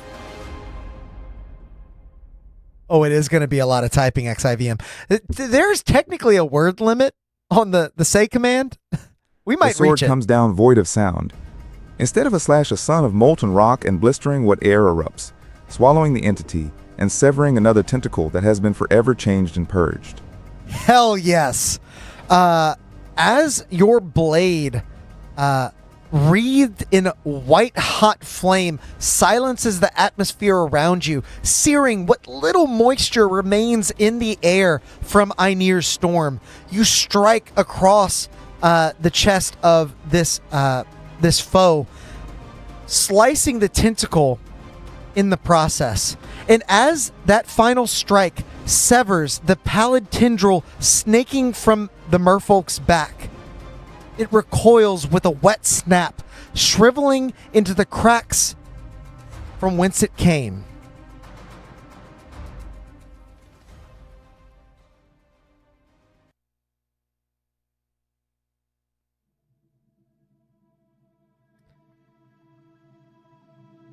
The merfolk collapses. Not in the lands of giants, Russell. I am lick if I don't get smeared across the stone. The merfolk collapses onto his back. His eyes, once glazed and distant, flick wildly as he gasps for air, words spilling from his lips in a torrent of broken, garbled Aquan. His voice cracks with fear and confusion, the sounds meaning nothing to your ears until he forces out one word that you do understand. His panicked gaze locking with yours. Aruvi. As he convulses and falls still. The name of the female merfolk who saved you when you arrived in Nerethys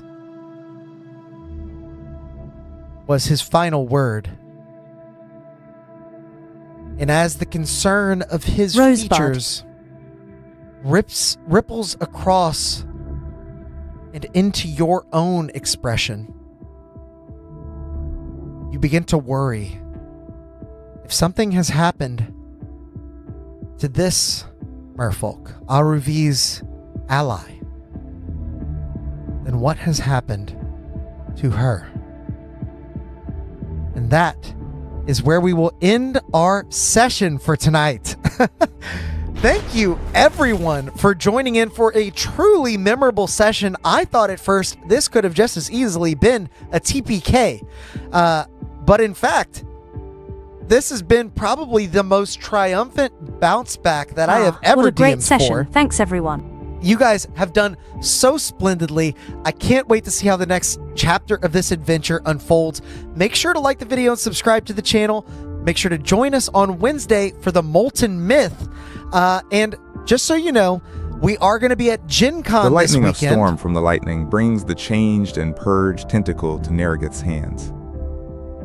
After pocketing the tentacles, the remaining energy forms a glass tomb for our friend. We must go. We must go, indeed. And we must go to Gen Con. That's where we're going to be this weekend. We are actually going to be making the trek back on Monday. So, unfortunately, there will be no Chat Plays D&D this coming Monday. I won't have time to prepare for it. There's too much going on. But we will be picking up with the Molten Myth this Wednesday and next Wednesday, and then we'll be right back into our normal swing of things. So, until then, go out there and make some chaos. Bye!